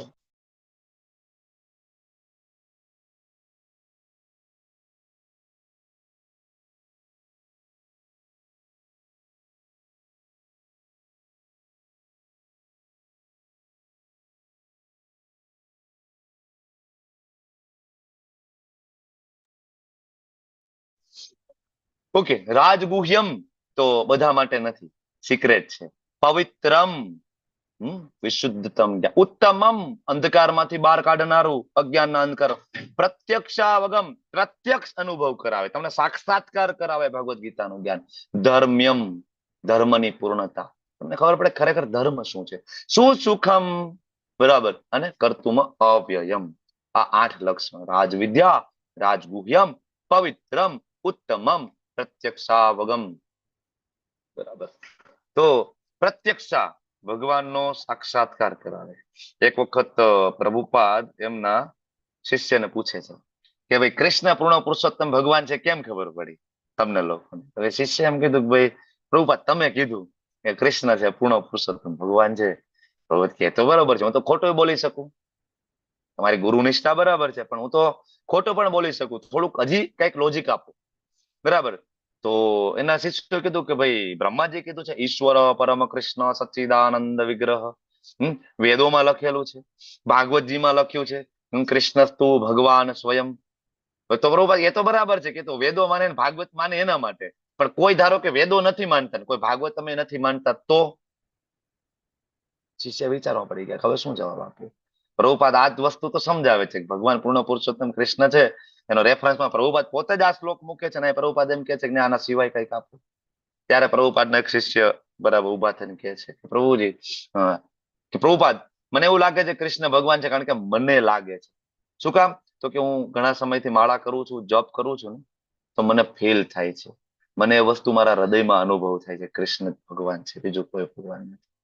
ત્યારે પ્રભુપાદ કહે છે કે આ સાચો જવાબ છે. હું અહીંથી ગમે એટલું સમજાવું, શાસ્ત્રમાં ગમે એટલું લખેલું હોય, પણ ત્યારે તમે જયારે જપ કરો, ચેન્ટી કરો, તમારા હૃદયમાં ભગવાન પ્રગટ થાય. બરાબર. સ્વયંથી પ્રમાણ મળે, કારણ કે તમારા જીવનમાં એવા પરિવર્તનો થાય કે જેની તમે કોઈ દિવસ કલ્પના ના કરી હોય, ઇમ્પોસિબલ એવા પરિવર્તનો જયારે જીવનમાં થવા લાગે, બરાબર, ત્યારે ખબર પડે કે નહીં ભગવાન કૃષ્ણ છે, મને સાંભળે છે, મારું ધ્યાન રાખે છે. અને ભાવાર્થ તમે જુઓ તો ભાવાર્થમાં આ 8 વસ્તુ પ્રભુપાદે આ એક શબ્દ કેટલું સરસ પ્રભુપાદે આપણા માટે મહેનત કરી છે. એક શબ્દ રાજ વિદ્યા, તો પ્રભુપાદ ત્યાં લખે છે, તમે વાંચો ભાવાર્થની અંદર, ગૌતમ, કણાદ, કપિલ, સાંડિલ્ય, આવા ઘણા બધા આવા દાર્શનિકો થઈ ગયા જેમને દર્શન શાસ્ત્ર આપ્યા, છેલ્લે વેદ વ્યાસજી આવ્યા, વેદાંત સૂત્ર આપ્યું, પણ અલ્ટિમેટલી જ્ઞાનની કોઈ અછત નથી. પ્રભુપાદ લખે છે પણ 9મો અધ્યાય છે, શિરમોર છે આ બધાની અંદર. રાજ વિદ્યા, રાજગુહ્યમ, સિક્રેટ. પ્રભુપાદ તાત્પર્ય અંદર લખે છે કે દુનિયાભરની અંદર કેટલાય બધી કોલેજો છે, યુનિવર્સિટીઓ છે, પણ ક્યાંય આત્મા પરમાત્મા વિશેનું જ્ઞાનની કોઈ ચર્ચાઓ નથી. થાય છે? જોયું છે? તમે લોકો આટલું ભણ્યા, તમારા કોઈ ટીચરે તમને સમજાવ્યું આપણો જીવનનો ઉદ્દેશ્ય શું છે? કઈ મનુષ્ય જીવનનો ઉદ્દેશ્ય કોઈ દી નહીં. બરાબર ને? સિક્રેટ છે, સામાન્ય લોકોને આનું જ્ઞાન મળતું નથી, ટોપ સિક્રેટ છે. અને બીજું તમને અલગ એંગલ થી સમજાવું, રાજગુહ્યમ, તો કોઈ મોટો માણસ હોય એની પર્સનલ લાઈફ વિશે કોણ જાણી શકે? એ પોતે. બરાબર ને? આપણે જાણતા નથી હોતા, બહારથી તો આપણને બધું સારું સારું લાગે, પણ પર્સનલ લાઈફ એની જાણવી હોય તો આપણે જાણી નથી શકતા. મોટા મોટા સેલિબ્રિટીઝ હોય, બહારથી ખૂબ સારું લાગે, પણ પર્સનલ લાઈફ આપણે જાણતા નથી. એવી રીતના ભગવાન શ્રી કૃષ્ણ, બરાબર ને, આ અખિલ બ્રહ્માંડના સૌથી મોટા માણસ કહી શકાય ને, સેલિબ્રિટી, બરાબર, તો એની પર્સનલ લાઈફ કોણ જાણી શકે? ગુહ્ય, રાજગુહ્યમ, મોટા મોટા ઋષિ મુનિઓ નહીં, વિદ્વાનો નહીં, કોઈ નહીં, કોણ જાણી શકે? તો ભક્ત જાણી શકે. એની એકદમ ટોપ સિક્રેટ, એકદમ પર્સનલ લાઈફ ની અંદર ડોક્યુ કરીને ભક્ત આવી શકે. સનાતન ગોસ્વામી, રૂપ ગોસ્વામી, રઘુનાથ દાસ ગોસ્વામી, રઘુનાથ ભટ્ટ ગોસ્વામી વૃંદાવનમાં બેઠા બેઠા આંખો બંધ કરે, નરોત્તમ દાસ ગોસ્વામી મહારાજ આંખો બંધ કરે અને વૃંદાવનના દર્શન થાય. રાધા કૃષ્ણની લીલાઓમાં ડોક્યુ કરીને પાછા આવતા રહી. પર્સનલ, એકદમ અંતરંગ લીલાઓની અંદર પ્રવેશ પ્રાપ્ત થઈ શકે. રાજગુહ્યમ, ટોપ સિક્રેટ, પર્સનલ લાઈફ, બરાબર, માત્ર કોને પ્રાપ્ત થાય છે? ભગવાનના ભક્તો. એટલા માટે આને કીધું છે રાજગુહ્યમ. પવિત્રમ ઇદમ ઉત્તમમ. પવિત્રમ, કેવું પવિત્ર છે ભગવદ ગીતાનું જ્ઞાન, કે જેવું જીવનમાં આવ્યું, બરાબર, પાપ કર્મ બધા નાશ થાય. શ્રીલ પ્રભુપાદજી સરસ મજાનો એક શ્લોક પદ્મ પુરાણમાંથી કોટ કરે છે તાત્પર્યની અંદર, કે કેટલું પવિત્ર આ જ્ઞાન છે, કેટલું પવિત્ર. અપ્રારબ્ધ ફલમ પાપમ કૂટમ બીજમ ફલોન્મુખમ ક્રમેણેવ પ્રલીયેત વિષ્ણુ ભક્તિરતાત્મના. પદ્મ પુરાણનો શ્લોક પ્રભુપાદ આપે છે તાત્પર્યની અંદર, કે પાપ ને 4 જે સ્ટેજ છે એક તો બીજ સ્વરૂપમાં હોય. બીજ સ્વરૂપમાં એટલે ખાલી પાપ કરવાની ઈચ્છા જે થવી ને બીજ સ્વરૂપમાં. બીજું પાપમય કર્મ, બરાબર, કર્મ કરી લીધું એક એ. ત્રીજું અપ્રારબ્ધ ફળ, પછી પાપ કર્મ કરો જેનું પરિણામ જે હજી ભોગવવાનું થયું નથી, ભવિષ્યમાં ભોગવવાનું છે, અપ્રારબ્ધ ફળ. અને ચોથું તો કે પ્રારબ્ધ ફળ, જેનું ફળ અત્યારે ભોગવવાનું આવી ગયું છે. આ 4 સ્ટેજને કોઈ નાશ કરી શકે તો એ માત્ર ભક્તિ છે. 4 બીજ, પાપમય કર્મ, વૃત્તિ, અપ્રારબ્ધ, અને જો ભક્તિના એડવાન્સ લેવલ સુધી પહોંચી જાય તો પ્રારબ્ધ પણ. બરાબર. માધવદાસ ભગવાન જગન્નાથજીના પરમ ભક્ત, હમણાં જગન્નાથજી રથ ઉપર આડું થશે, બરાબર, આપણને દર્શન દેવા આવશે. ખબર છે ને શું કામ બીમાર પડ્યા છે? બરાબર ને. ભગવાન દર વર્ષે એકવાર બીમાર થાય, ક્વોરન્ટાઇન થાય, બરાબર. જેવું સ્નાન કરાવે જગન્નાથજી બીમાર થઈ જાય. બરાબર. આખા જગતને ભગવાન એમ કે સૂચિ નામ, બરાબર, સૂચિ, બરાબર, દિવસમાં 3 વખત સ્નાન કરવું જોઈએ. અને જગન્નાથજીને કેમ સ્નાન કરાવે તમને ખબર છે? જગન્નાથપુરીમાં આખા જગતને એમ કે છે તમે સ્નાન કરજો, શુચિ, ઓમ અપવિત્રમ પવિત્રમ વા, બરાબર, આ શ્લોક બોલજો. પોતે કેવી રીતના સ્નાન કરે જગન્નાથજી? મોટા મોટા મિરર મૂકવામાં આવે જગન્નાથજી, બલદેવજી, સુભદ્રાજી. એ મિરર ઉપર પાણીનો અભિષેક કરવામાં આવે. ભગવાન તો ત્યાં સામે હોય, આ બાજુ મિરર હોય ને ત્યાં પાણી નાખવામાં આવે રોજ. જગન્નાથજીને એવી રીતના સ્નાન કરવામાં આવે. આપણને આવું સ્નાન કરવાનું શિયાળામાં મોકો મળે તો ચાલતું હોય તો, બરાબર ને. મિરર ની સામે ઉભું રહી જવાનું, મિરર માં પાણી નાખી દેવાનું. આપણું સ્નાન, ભગવાનનું આવું સ્નાન થાય. આખા જગતને કે બ્રહ્મ મુહૂર્ત માં ઉઠો, 4 વાગ્યામાં સ્નાન કરો, પોતે આવી રીતના સ્નાન કરે. બરાબર. તો માધવદાસ જેના પ્રારબ્ધ આવી ચૂક્યા છે, બરાબર, એકદમ પીડાગ્રસ્ત સ્થિતિમાં ખાટલામાં પડેલા છે, મળમૂત્રનો ત્યાગ પણ ત્યાં બેડ ઉપર થઈ રહ્યો છે, ત્યારે ભગવાન જગન્નાથજી સરસ મજાના નાના એવા બાળકનું સ્વરૂપ, બરાબર, કુમાર વયના સ્વરૂપ આવે અને સરસ સેવા કરે છે માધવદાસની. એના મળમૂત્ર સાફ કરે છે જગન્નાથજી એવરી ડે. વિચાર કરો તમે, ભગવાન ક્યાં સુધી એના ભક્તોની સેવા કરવા માટે આવે છે. બરાબર. માધવદાસ કહે છે પ્રભુ તમે તો ભગવાન છો, બરાબર, તમે આ ના લઈ શકો, બરાબર, તમે આને, ભગવાન કે કાંઈ વાંધો, તે કહી દીધું ને, તારી જે હવે બાકીની જે હજી વ્યાધિ ભોગવવાની છે ને હું ભોગવી લઈશ. બસ એ દિવસથી આજ સુધી જગન્નાથજી દર વર્ષે બીમાર. પ્રારબ્ધ ફલમ, પ્રારબ્ધ નો પણ નાશ, બીજ નો તો નાશ થઈ જાય, પ્રારબ્ધ નો પણ નાશ છે. બરાબર ને. ગંગાજીમાં સ્નાન કરો, ડૂબકી મારો, બરાબર, પાપ જરૂર નષ્ટ થાય, પણ જેવા ગંગાજીના પગથિયા ચડીને બહાર નીકળીએ તો હતા એવા ને એવા. પાછી નિંદા, ટીકા, ઈર્ષા, બરાબર, પાછા એ જ વ્યસનો એ ચાલુ થઈ જાય ને. પાપ તો નષ્ટ કરે, પણ ભગવદ ગીતા કેવી છે? પાપ કરવાની વૃત્તિ, બીજ, બરાબર ને, પાપ કરવાની વૃત્તિ, અપ્રારબ્ધ, પ્રારબ્ધ, 4 નો કમ્પ્લીટલી વેનિશ, નાશ કરી શકે. બરાબર. પછી આગળ પ્રત્યક્ષાવગમ, પ્રત્યક્ષ અનુભવ કરાવે. હરે કૃષ્ણ મહામંત્રનો જપ તમે રોજ કરતા હોય તો તમને પ્રત્યક્ષ અનુભવ થાય. ખાલી એક એટેન્ટિવલી થવું જોઈએ, એટેન્ટિવલી ચેન્ટિંગ થતું હોય, બરાબર, તમને પોતાને અનુભવ થશે, તમને પોતાને અનુભવ થશે. ઘણી વખત અનુભવ થાય. તમે કઈ ઈચ્છા કરતા હોય ભક્તિને રિલેટેડ કે મને આ સેવા મળે, 2-3 દિવસમાં તમને સેવા મળી જાય. ઘણી વખત તમારા લોકોના અનુભવ હશે, હોય જ, બધાના, ઘણા બધાના અનુભવ છે. બહુ મારું કહેતો નથી, પણ 2 દિવસ પહેલા મંગલા આરતી ચાલતી હતી, નહીં, ગુરુ પૂજા ચાલતી હતી. તો ગુરુ પૂજામાં ત્યાં આગળ કીર્તન ચાલતું હતું. તો મને ખૂબ આનંદ આવતો હતો. તો મને એવું મનમાં એવું થયું કે આમાં યાદવાય, માધવાય, કેશવાય વાળું જો પાછળ ગાય, હરિહરાય નમ, કૃષ્ણ યાદવાય નમ, જનરલી પ્રભુજી ગાતા નથી, બરાબર, બહુ રેરલી ગાય. તો મને એમ થયું કે આજ જો ગાય ને તો મજા આવી જાય, આનંદ. હું વિચારતો હતો આજ જો હરિહરાય નમ, કૃષ્ણ યાદવ ગાય તો બહુ આનંદ આવશે, મજા આવશે. અને નેક્સ્ટ શબ્દ એનો ચાલુ થયો, હરિહરાય નમ, કૃષ્ણ યાદવાય નમ, યાદવાય માધવાય કેશવાય.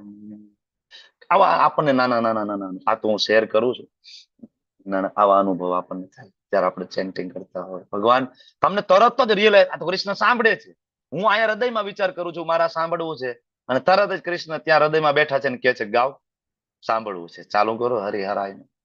પ્રત્યક્ષ, પ્રત્યક્ષ અનુભવ કરાવે તમને.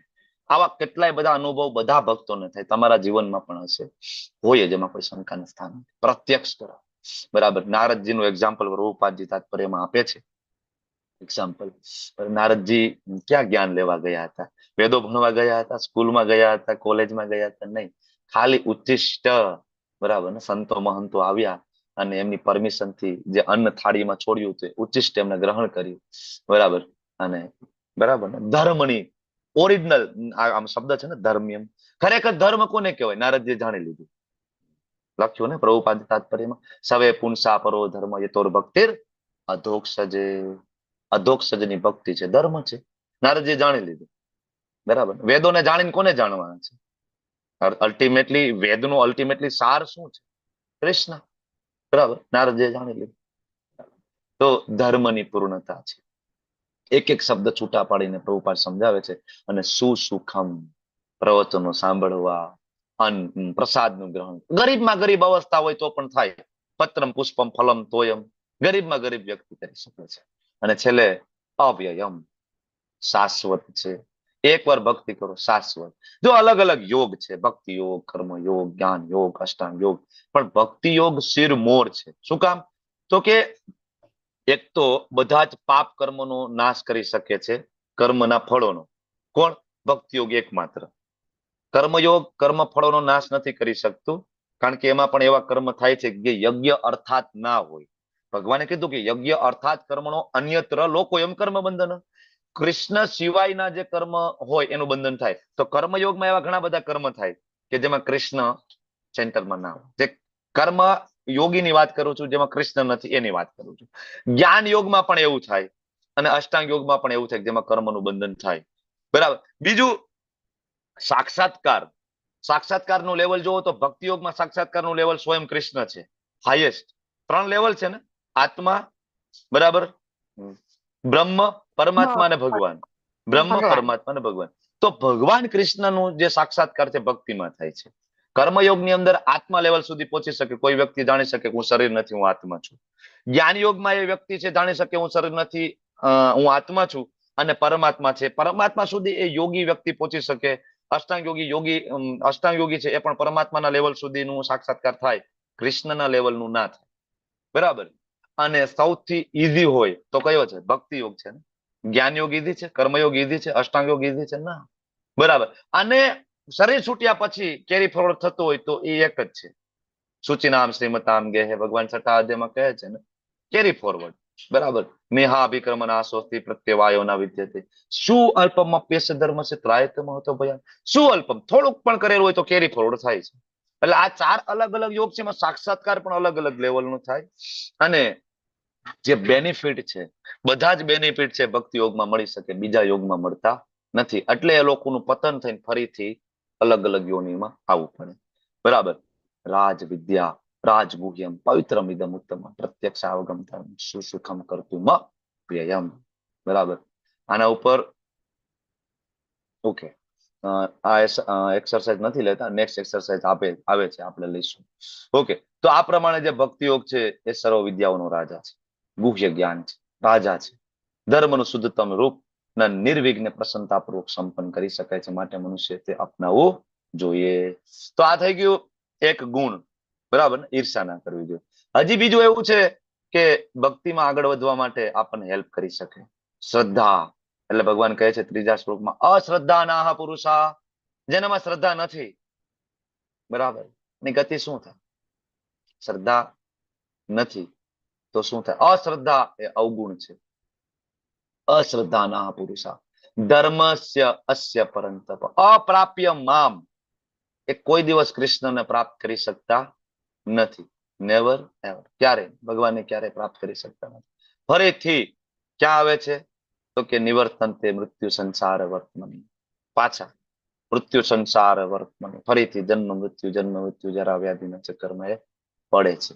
તો ભાવાર્થ તમે વાંચો, પ્રભુપાદે સરસ ભાવાર્થ લખ્યો છે કે ભાઈ શ્રદ્ધા કેવી રીતના આવે. તમે કહો ભાઈ શ્રદ્ધા છે ગુણ છે, શ્રદ્ધા કેવી રીતના આવે? પ્રભુપાદ એક સરસ શબ્દ વાક્ય લખે છે કે શ્રદ્ધા તો ભક્તોના સંગથી ઉત્પન્ન થાય છે, બરાબર. તાત્પર્ય વાંચો, બીજી લાઈન, શ્રદ્ધા તો ભક્તોના સંગથી પ્રાપ્ત થાય છે. સંઘનું બહુ મહત્વ છે, વૈષ્ણવ સંઘ, બરાબર. બાકી તો અભાગ્યા લોકો છે જે વૈદિક પ્રમાણો સાંભળે છે પણ એ એવા લોકો પાસેથી સાંભળે છે જે પરંપરામાં નથી. બરાબર. તો શ્રદ્ધા સંઘથી પ્રાપ્ત થાય અને વાસ્તવિક શ્રદ્ધા પ્રાપ્ત થાય. તો વાસ્તવિક શ્રદ્ધા એટલે શું?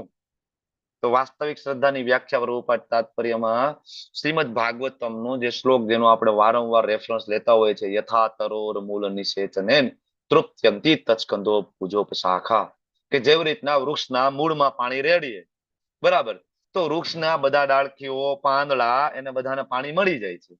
એમ કૃષ્ણની સેવા કરવાથી બધા જ દેવી દેવતાઓ સંતુષ્ટ થાય છે. તો આ બહુ મોટી વાત છે, બહુ મોટી વાત છે. કૃષ્ણ ભાવનામૃતમાં આવ્યા પછી પણ આપણે ઘણી વખત દેવી દેવતાઓના ભક્તો હોય, બરાબર, કુળદેવીના ભક્તો હોય, અલગ અલગ પૂજા અર્ચના થતી હોય, પણ આ લેવલની કોન્શિયસનેસ આવવી કે ના હું કૃષ્ણની ભક્તિ કરી લઉં તો બધું આવી ગયું. મારે અલગ અલગ અલગ પછી નૈવેદ્ય અર્પણ કરવાના, અલગ અલગ પૂજા પાઠ કરવાના, અલગ અલગ મંત્રના જાપ કરવાની જરૂર નથી. હું હરે કૃષ્ણ મહામંત્રનો જપ કરું ત્યાં એની અંદર બધું આવી ગયું, ફિનિશ્ડ. બરાબર. સ્વયં બ્રહ્માજી આપેલો મંત્ર છે, તેમાં મારે શંકા કરવાની જરૂર નથી. તો આ લેવલની જે શ્રદ્ધા છે એને વાસ્તવિક શ્રદ્ધા કીધી છે.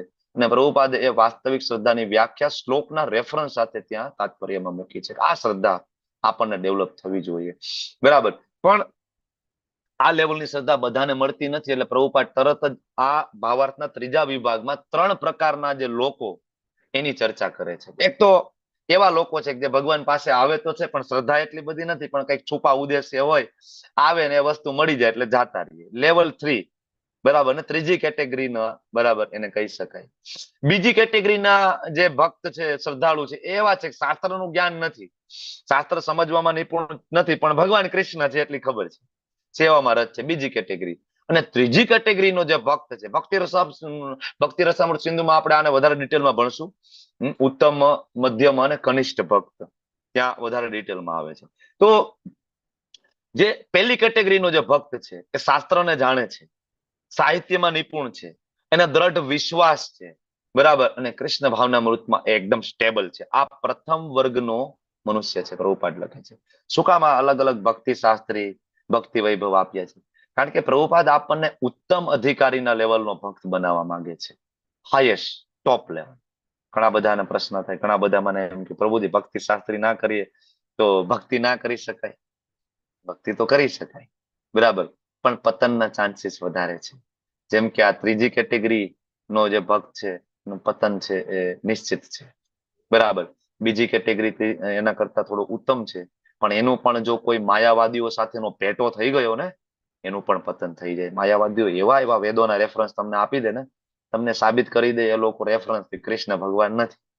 કારણ કે જેને વેદો એ કોડેડ લેંગ્વેજ છે, બરાબર, જેને જેવું જોતું હોય એવું એમાં જે લોકો ગોતી લે. પણ એ આચાર્ય આપણને સમજાવી શકે કે એક્ઝેક્ટ આ વર્સિસ કેવા શું માંગે છે, બરાબર.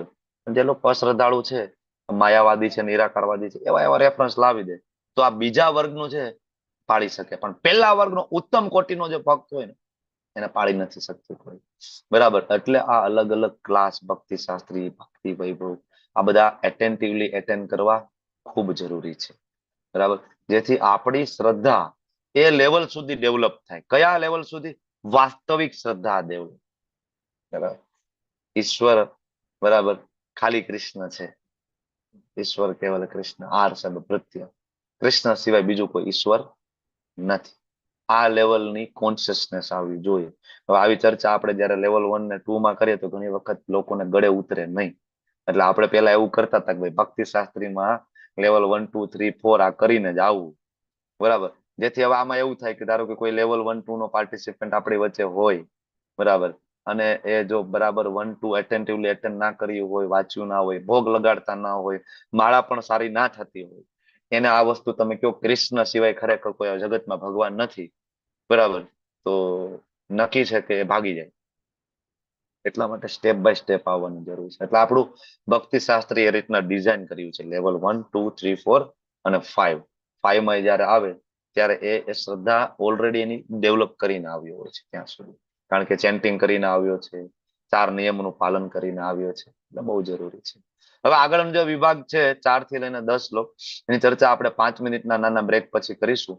થોડોક અઘરો વિષય છે, અચિંત્ય ભેદાભેદના શ્લોકો છે, પણ સમજશું તો આપણે સરળ થઈ જશે, વાંધો નહીં. હવે 5 મિનિટનો બ્રેક છે, તો કોઈને કીર્તન લેવું હોય તો કીર્તન. અને હા, જેના શ્લોકની પરીક્ષા બાકી છે, આવતીકાલે બપોરે આપણે શ્લોકની એક્ઝામ રાખીશું 2 વાગ્યાથી લઈને 3 વાગ્યા સુધી. યુનિટ 1 ના યુનિટ જેને 1 કે 2? 1 યુનિટ 1 ના જેને બાકી છે એ લોકો કાલે જે પેન્ડિંગ છે થોડું થોડું એ આપી દો એટલે તમારું પૂરું થઈ જાય. યુનિટ 2 નું તો એક જ એક્ઝામ આવશે. હા, એટેન્ડન્સ લિંક તમારા ચેટ બોક્સમાં આવી ગઈ છે, તમે લોકો એટેન્ડન્સ ભરી દેજો. પ્રભુજી એ 2 ની આવી રીતે લેવાય એવું કઈક કરો ને, યુનિટ 2 ની એક્ઝામ. નથી થાય એવું માતાજી, મેં પૂછ્યું actually. આપણે આ રીતના લઈએ છીએ, બીજા બધાએ તો ક્યારનું એપ્લાય કરી દીધું છે, ઇંગ્લિશ લેંગ્વેજમાં, હિન્દી લેંગ્વેજમાં તો ઘણા સમયથી એપ્લાય કર્યું છે. આ તો ધર્મેશ પ્રભુજી આ ટેકનિક આપી હતી, તો એ ટેકનિક આપણે ચાલુ રાખી હતી અત્યાર સુધી યુનિટ 1 માં. અરે બરાબર ભાઈ ને? એક યુનિટ જ બાકી છે, તો એક માટે ક્યાં બદલાવું એમ? બાકી વાત બધા તો સાચી થઈ છે. ગયા છે, તો એકમાં હવે ના ફરે તો વધારે સારું રહે એમ. ના ના, એ તો એકેયમાં ના ફરત વધારે સારું રહ્યું, હું તો એવું ઈચ્છું છું, પણ એવું થતું નથી એકચ્યુઅલી, કારણ કે જે નિયમ છે આપણે કઈ સેન્ટ્રલ એને વાંધો ફોલો નહીં. કરવા પડશે હવે. બરાબર ને? હરે મેં કૃષ્ણ ટ્રાય કરી પ્રભુજી. લીધી, તમને એવું લાગે છે ને મેં ટ્રાય કરી હશે, તમને એવું નથી લાગતું? એવું લાગે છે, પણ પ્રભુજી યાદ નથી રહેતું એટલે આ તકલીફ છે ને. હા, ના ના, તમારી વાત સાચી છે, પણ તમને લાગે ને ટ્રાય કરી હશે ને મીટિંગમાં મેં. તમારી હા, એ તો સીબીએ કરી કઈ જોઈએ. રીતના 100%, કોમ્પ્લિકેટેડ 100%. સીબીએ હતી તો એને આપણે ઈઝી કરીને લાવ્યા ને, એ તો બહુ, લખવાની પરમિશન પ્રભુજી એના માટે લાવ્યા. તો તમને એના માટે ધન્યવાદ આપીએ એટલા ને વસ્તુ એ છે.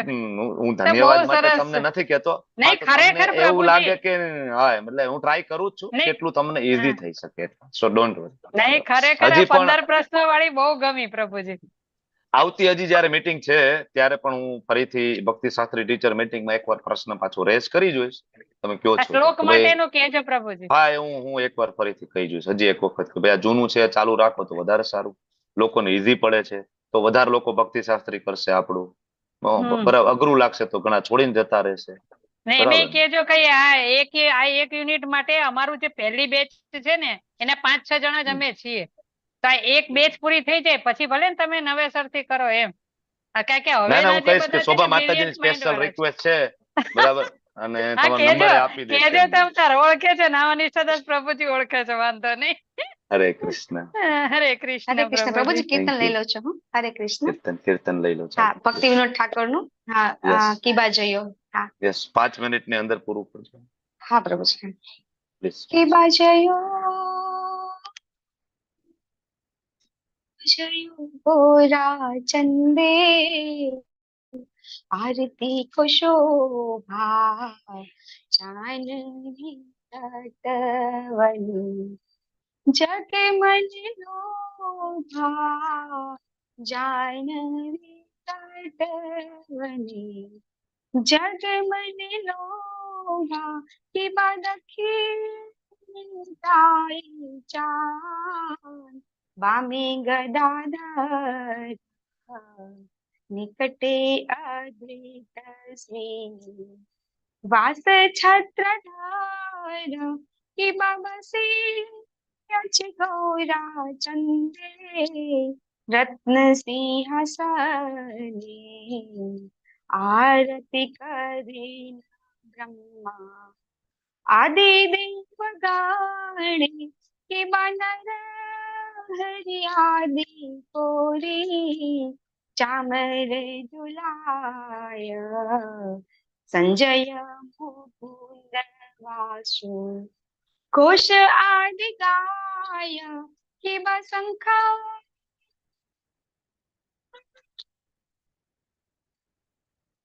बाजे घंटा, बाजे बाजे करताल, मधुर मृदंग बाजे, परम रसाल, के बजयो जय गोरा चंदे, आरती को शोभा, जानवी तटवनी, जग मन लोभा, कि बाबा कोटि चंद्र जी, वदन उज्ज्वल, गलदे सेवन माला, करे जलमाला, कि शिवा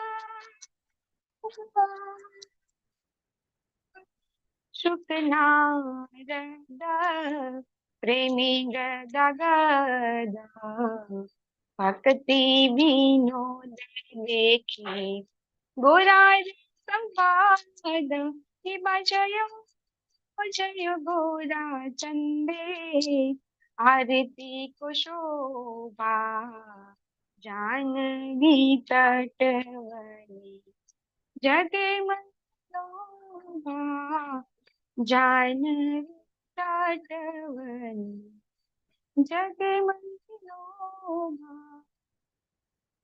હરે કૃષ્ણ.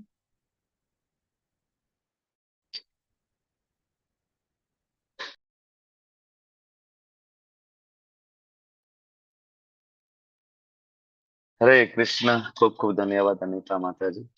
Thank you. તો આપણે આઈ હોપ કે તમે ફ્રેશ થઈને બધા આવી ગયા હશો.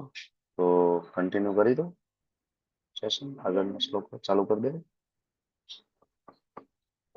જી હા પ્રભુજી.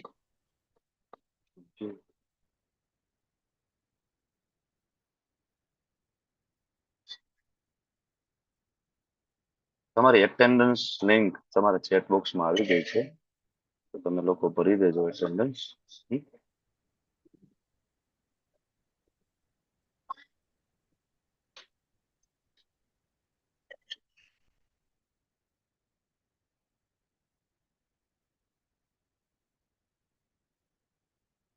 ઓકે, તો અત્યાર સુધી આપણે ચર્ચા કરી કૃષ્ણ વિશેનું સાંભળવું, એના માટેની લાયકાત અને એના માટેની ગેરલાયકાત.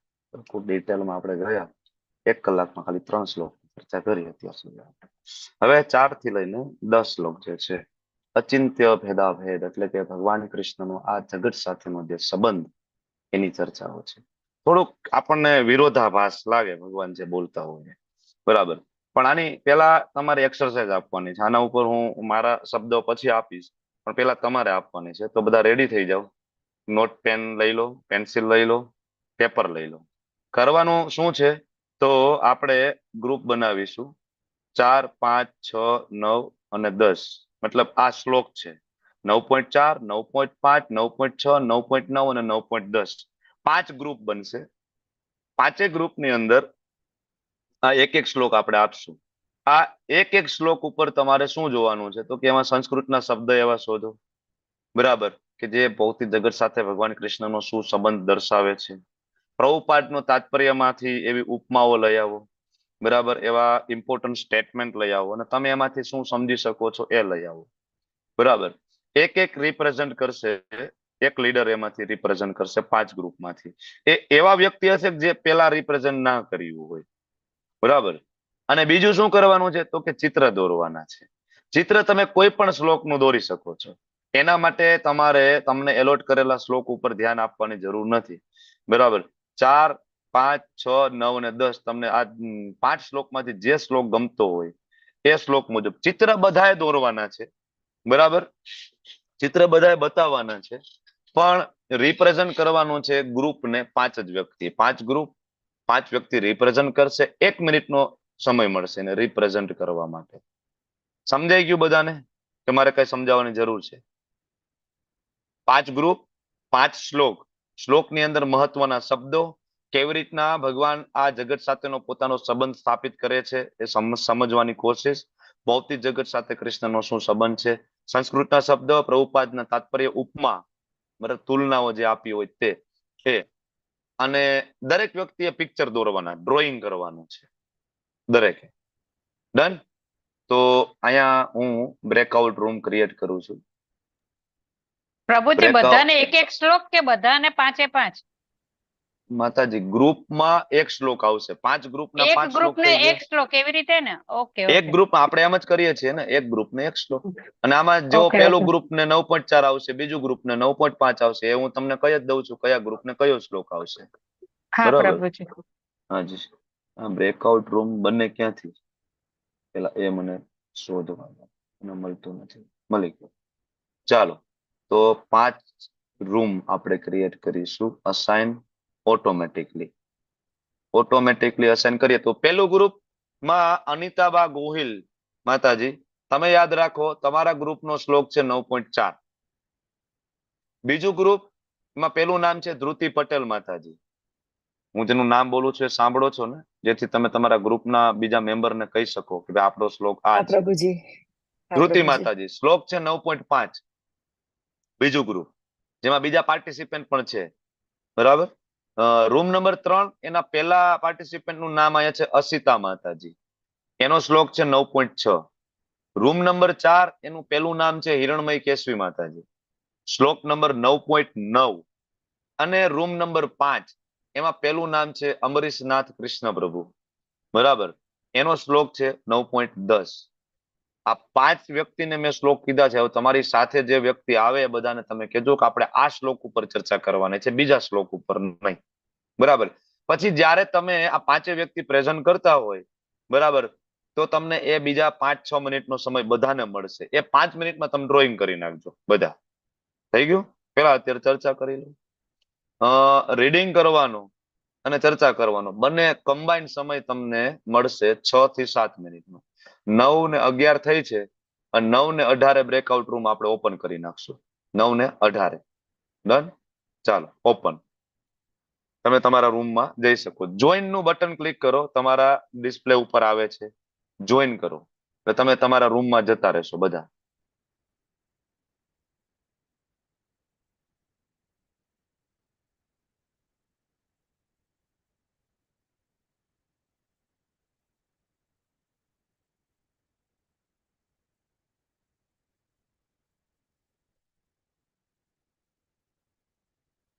અનિતા માતાજી, તમે 2 ડિવાઇસ થી જોઈન છો એવું છો? એક તો તમે, અચ્છા હા યસ, 2 ડિવાઇસ થી જોઈન છો.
રામ રામ હરે.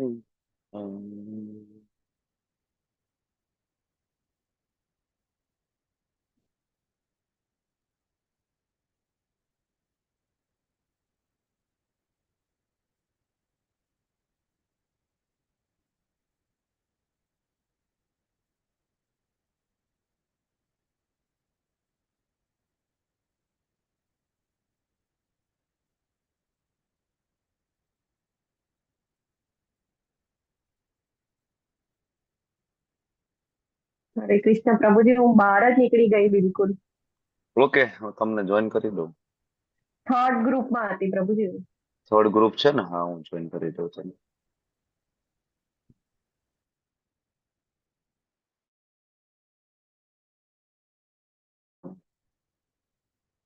હરે કૃષ્ણ પ્રભુજી. હરે કૃષ્ણ માતાજી, બોલો. મારે છે ને લાસ્ટ ટાઈમ થી પ્રોબ્લેમ આવે છે, જોઈન કરવા કરું છું થતું જ નથી, લીવ જ થઈ જવાય છે. તમે કયા રૂમમાં છો? 5 નંબરમાં હતી.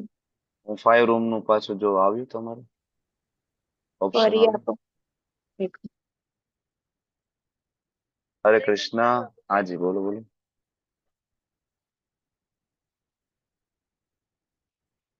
હા,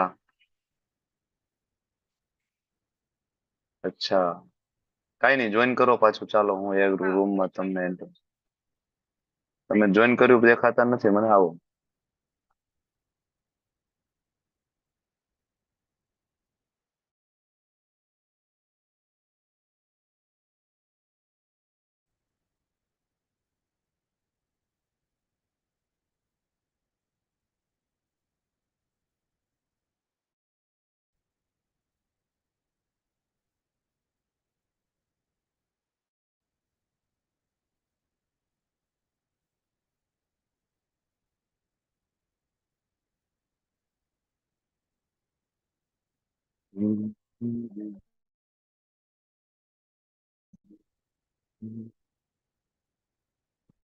રામ રામ હરે કૃષ્ણ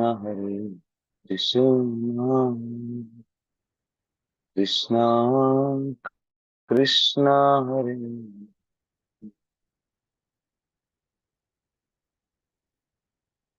હરે રામ રામ રામ હરે.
गिरिवरधारी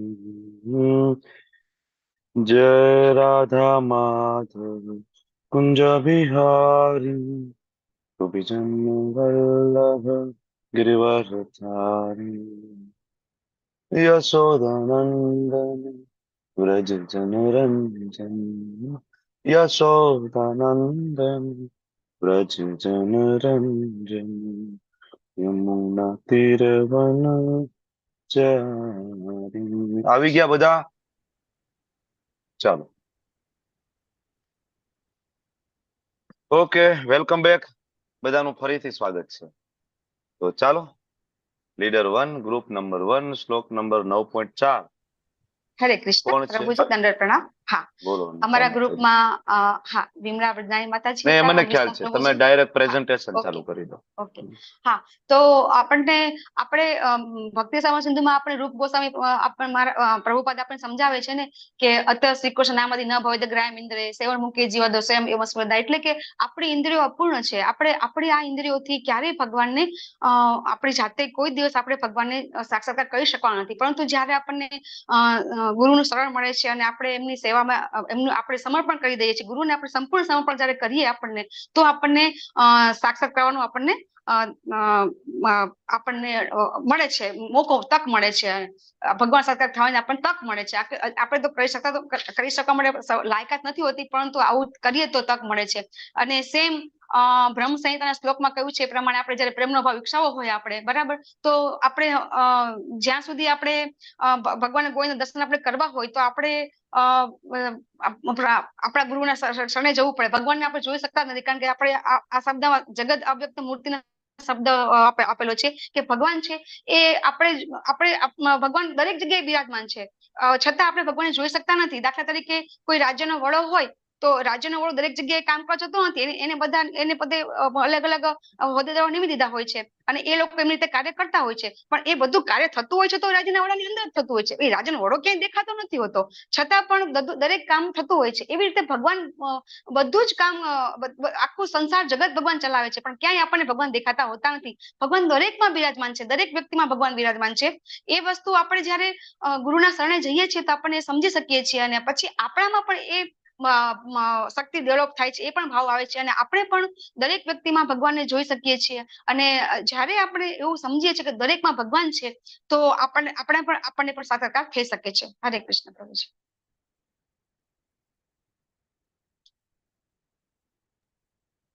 હરે કૃષ્ણ, થેન્ક યુ. વિમલા માતાજી, તમારી પાસે નેહલ પંચાલ માતાજીનો નંબર છે? હરે કૃષ્ણ. હા પ્રભુજી. હરે કૃષ્ણ. હરે કૃષ્ણ. આવે છે મારો વોઇસ? હા આવે છે પ્રભુજીને માતાજી. નથી આવતો લાગતું. ના, અમને આવે છે માતાજી. હરે કૃષ્ણ. માતાજી નેહલ માતાજી જોઈન કરવાના હશે એવું કે છે પ્રભુજી. હા, હરે નેહલ માતાજી કૃષ્ણ. જોઈન કરી દો. મારો અવાજ આવે છે? હા પ્રભુજી, હા તમારો આવે પ્રભુજી છે. આવે છે. નેહલ પંચાલ માતાજી લેફ્ટ થયા છે તો એ જોઈન નથી કરી શકતા. વિમલા માતાજી, એક વાર તમે એને પર્સનલી ફોન કરીને જોઈન કરો. Okay, next. ખૂબ સરસ પ્રેઝન્ટેશન હતું અનિતા ભાગવત માતાજી, થેન્ક યુ. ચાલો નેક્સ્ટ ગ્રુપ, પછી હું છેલ્લે ચર્ચા કરીશ આના ઉપર. અત્યારે પહેલા તમે તમારા જે કઈ તાત્પર્ય આપી દો આના ઉપર. Who is next? Come first. Hare Krishna પ્રભુજી. હરે કૃષ્ણ. અમને શ્લોક નંબર 5 હતો. આમાં એક સંસ્કૃત શબ્દ છે મતસ્થાની, એટલે કે મારા વડે ઉત્પન્ન થતી વસ્તુઓ મારામાં સ્થિત રહે, બધું મારામાંથી જ સ્થિત હોય છે એમ. અને બીજું છે અચિંત્ય. બધા ગ્રહો અંતરિક્ષમાં તરી રહ્યા છે અને અંતરિક્ષ પરમેશ્વરની શક્તિ છે, પરંતુ તેઓ અંતરિક્ષથી ભિન્ન છે. તેઓ ભિન્ન રીતે અવસ્થિત છે. માટે ભગવાન કહે છે કે જો કે આ સર્વ નિર્મિત પદાર્થો મારી અકલ્પ્ય શક્તિના આધારે રહેલા છે, છતાં પૂર્ણ પુરુષોત્તમ પરમેશ્વર તરીકે હું તેમનાથી અલિપ્ત રહું છું. આ ભગવાનનું અચિંત્ય ઐશ્વર્ય છે. હરે કૃષ્ણ પ્રભુજી. હરે કૃષ્ણ. જો આપણે પ્રેઝન્ટ કરીએ તો સૌથી મહત્વનું એ છે કે સંસ્કૃતના શબ્દ, બીજું પ્રભુપાદની ઉપમા. તમે આની પહેલા 9.4 શ્લોક અનિતા ભાગવત માતાજી તમે આપ્યો, એમાં પણ તમે સૂર્ય વાળું એક્ઝામ્પલ કવર નથી કર્યું ને, કે મારું નેટવર્ક ત્યારે ગયું હતું. મેં પેલા રાજ્યના વડાનું ઉદાહરણ આપ્યું પ્રભુજી. એક આપી હા, શકાય ને, કારણ કે એક example ઉદાહરણ, છે. એક ઉપમા આપી હતી પ્રભુજી રાજ્યના વડાની. કઈ વાંધો નહીં. સૂર્યપ્રકાશ સંપૂર્ણ બ્રહ્માંડમાં ફેલાયેલો છે, હા બરાબર, એ વાળું એક્ઝામ્પલ, અને બીજું રાજ્યના વડા. અને અહીંયા ગીતા પ્રિયા વ્રજરાની માતાજી એક સરસ મજાનું પ્રભુપાદ ત્યાં તાત્પર્ય તમે વાંચશો, બરાબર, અચિંત્ય શબ્દ પ્રભુપાદ સમજાવે છે, એ તમે ખાસ કવર કરો કેવી રીતના પ્રભુપાદ સમજાવે છે એ ગ્રંથ.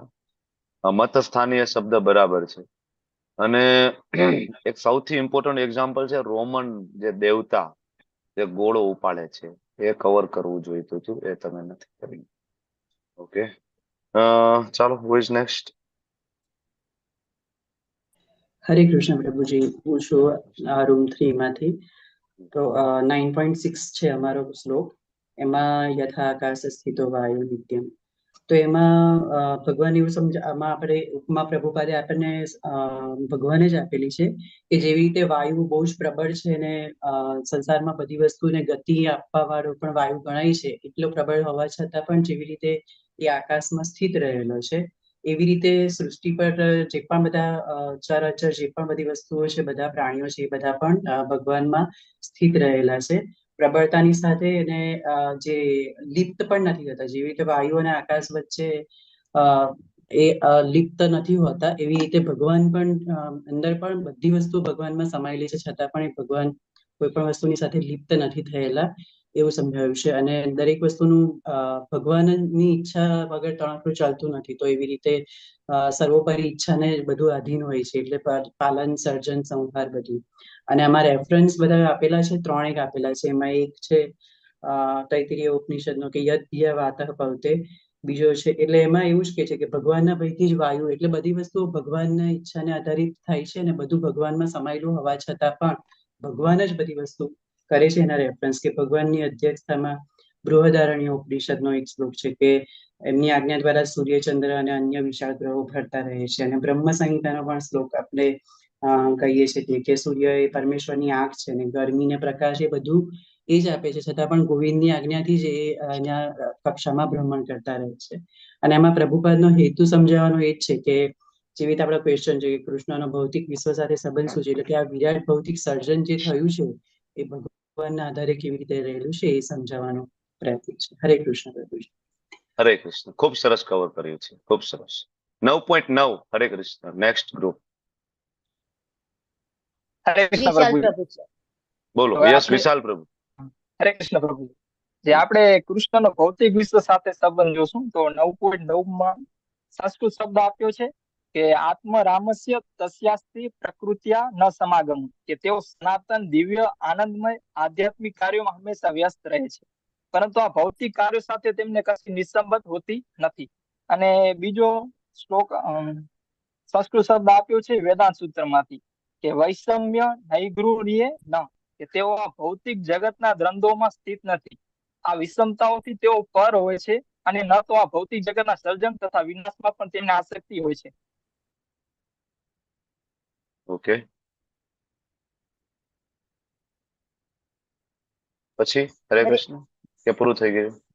ના પ્રભુજી, એમનો કદાચ નેટવર્ક નથી. પછી એમાં ઉપમા છે કે ઉચ્ચ ન્યાયાલયના ન્યાયાધીશનું ઉદાહરણ આપી શકાય છે, જે પોતાના આસન ઉપર બેસી રહે છે અને તેના આદેશથી અનેક પ્રકારની ઘટનાઓ થયા કરે છે. કોઈને ફાંસી અપાય છે, કોઈને કારાવાસ અપાય છે, તો કોઈને વિપુલ ધન સંપત્તિ આપવામાં આવે છે, છતાં તેઓ તટસ્થ રહે છે. એ બધા લાભ નુકસાન સાથે તેને કશી નિસ્બત હોતી નથી. એવી જ રીતે ભગવાન હંમેશા તટસ્થ રહે છે અને છતાં દરેક કાર્યમાં તેમનો હાથ હોય છે. એટલે પ્રભુપાદનો હેતુ આમાં એવું બતાવે છે કે ભગવાન છે ને એમને આ બધી ભૌતિક જે વિભિન્ન એમની જે ભૌતિક કાર્યમાં તેમની જે વિભિન્ન શક્તિઓ છે એ યુઝ કરે છે, પણ એમને ભૌતિક કાર્યો પ્રત્યે ઉદાસીન રહે છે અને એ હંમેશા તટસ્થ જ હોય છે. એમને આ ભૌતિક જગતના ધંધોમાં એ સ્થિત નથી હોતા અને એમને જે આ સર્જન ને વિનાશમાં પણ તેમને આસક્તિ નથી એમ. હરે કૃષ્ણ. હરે કૃષ્ણ. ખૂબ સરસ. આમાં સૌથી ઇમ્પોર્ટન્ટ સંસ્કૃત જે શબ્દ છે ને એ ઉદાસીનવત. બરાબર. ભૌતિક જગત સાથેનો કૃષ્ણનો જે શબ્દ છે, સંબંધ છે, એ ઉદાસીનવત. કેવી રીતના સંબંધ છે? તો ઉદાસીનવત. આ એક શબ્દ છે રિપ્રેઝન્ટ કરે છે ભગવાનને આ ભૌતિક જગત સાથેનો સંબંધ. ઉદાસીન. ઉદાસીન એટલે એવું ને કે આમ ટેન્શનમાં છે, ચિંતામાં છે, એમ ઉદાસીન નહીં, તટસ્થ ઉદાસીન હોય. બરાબર ને? હમણાં આપણે એના ઉપર થોડી ચર્ચા કરીશું. Last participant group.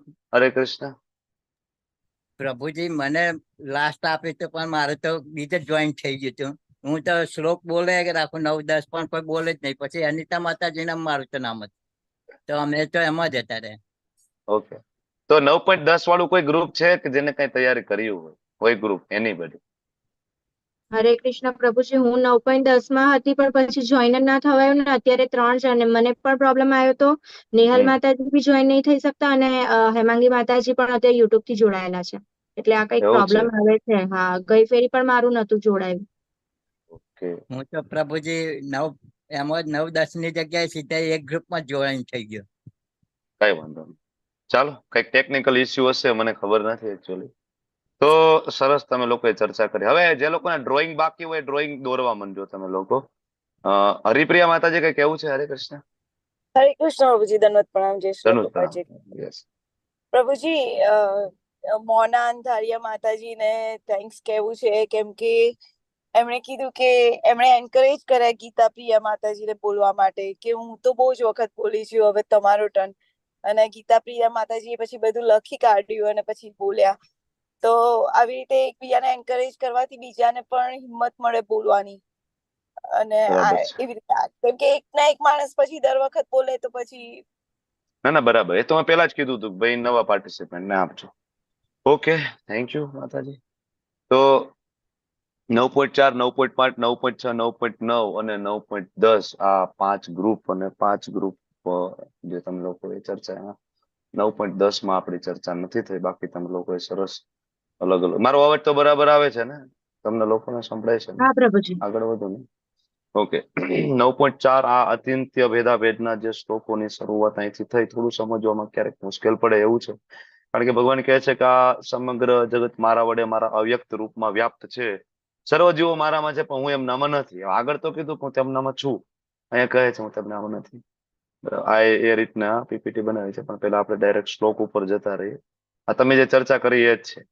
તમે જે લાવ્યા છો ઉપમા શોધી શોધીને, અને જે શબ્દ છે એ શબ્દ છે.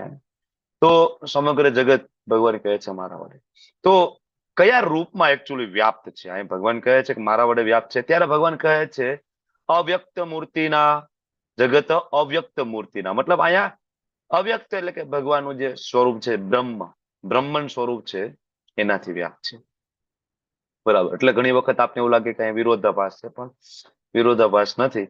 ભગવાન કહે છે કે હું તેમનામાં છું અને તેમનામાં નથી. તો છું તો બ્રહ્મ સ્વરૂપે વ્યાપ્ત છું, અને નથી તો કે કૃષ્ણ ભગવત સ્વરૂપે જે ભગવાન છે, દ્વિભુજ શ્યામ સુંદર મુરલી મનોહર સ્વરૂપે, બરાબર, એ સ્વરૂપે આપણા હૃદયમાં નથી. કારણ કે આપણા હૃદયમાં છે પરમાત્મા સ્વરૂપે. પરમાત્મા ચતુર્ભુજ નારાયણ સ્વરૂપે છે. બરાબર. ઓરિજિનલ દ્વિભુજ શ્યામ સુંદર છે એ બિરાજમાન છે હંમેશા, નિત્ય લીલા કરે છે ગોલોક વૃંદાવન ધામની અંદર. એટલે આ રીતના શ્લોક કહે છે કૃષ્ણ જગતમાં કનેક્ટેડ છે છતાં ડિસ્કનેક્ટેડ છે.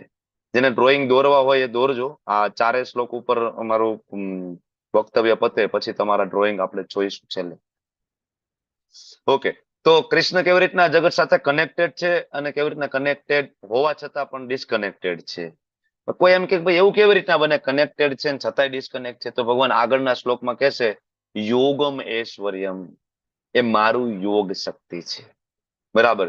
મારી એ યોગિક શક્તિના કારણે હું આ કરી શકું છું. અને આ બહુ મોટી વાત નથી. તમે જોવો ને તો ભગવાનના ભક્તો હોય ને, ઇવન એની પાસે પણ આ શક્તિ હોય કે આ સંસારમાં હોય છતાં પણ આ સંસાર સાથે એટેચ નથી હોતા, ડિટેચ હોય છે. બરાબર. સંસારના માણસોની વચ્ચે રહે, બરાબર, એમના ઉદ્ધાર માટેના બધા પ્રયત્ન કરે, બધા કર્મ કરતા હોય, છતાં પણ આ સંસારથી કેવા હોય? Completely detach. ભગવાન કહે છે કે મારું યોગમ ઐશ્વર્ય, મારી એ યોગ શક્તિ છે. ઓકે.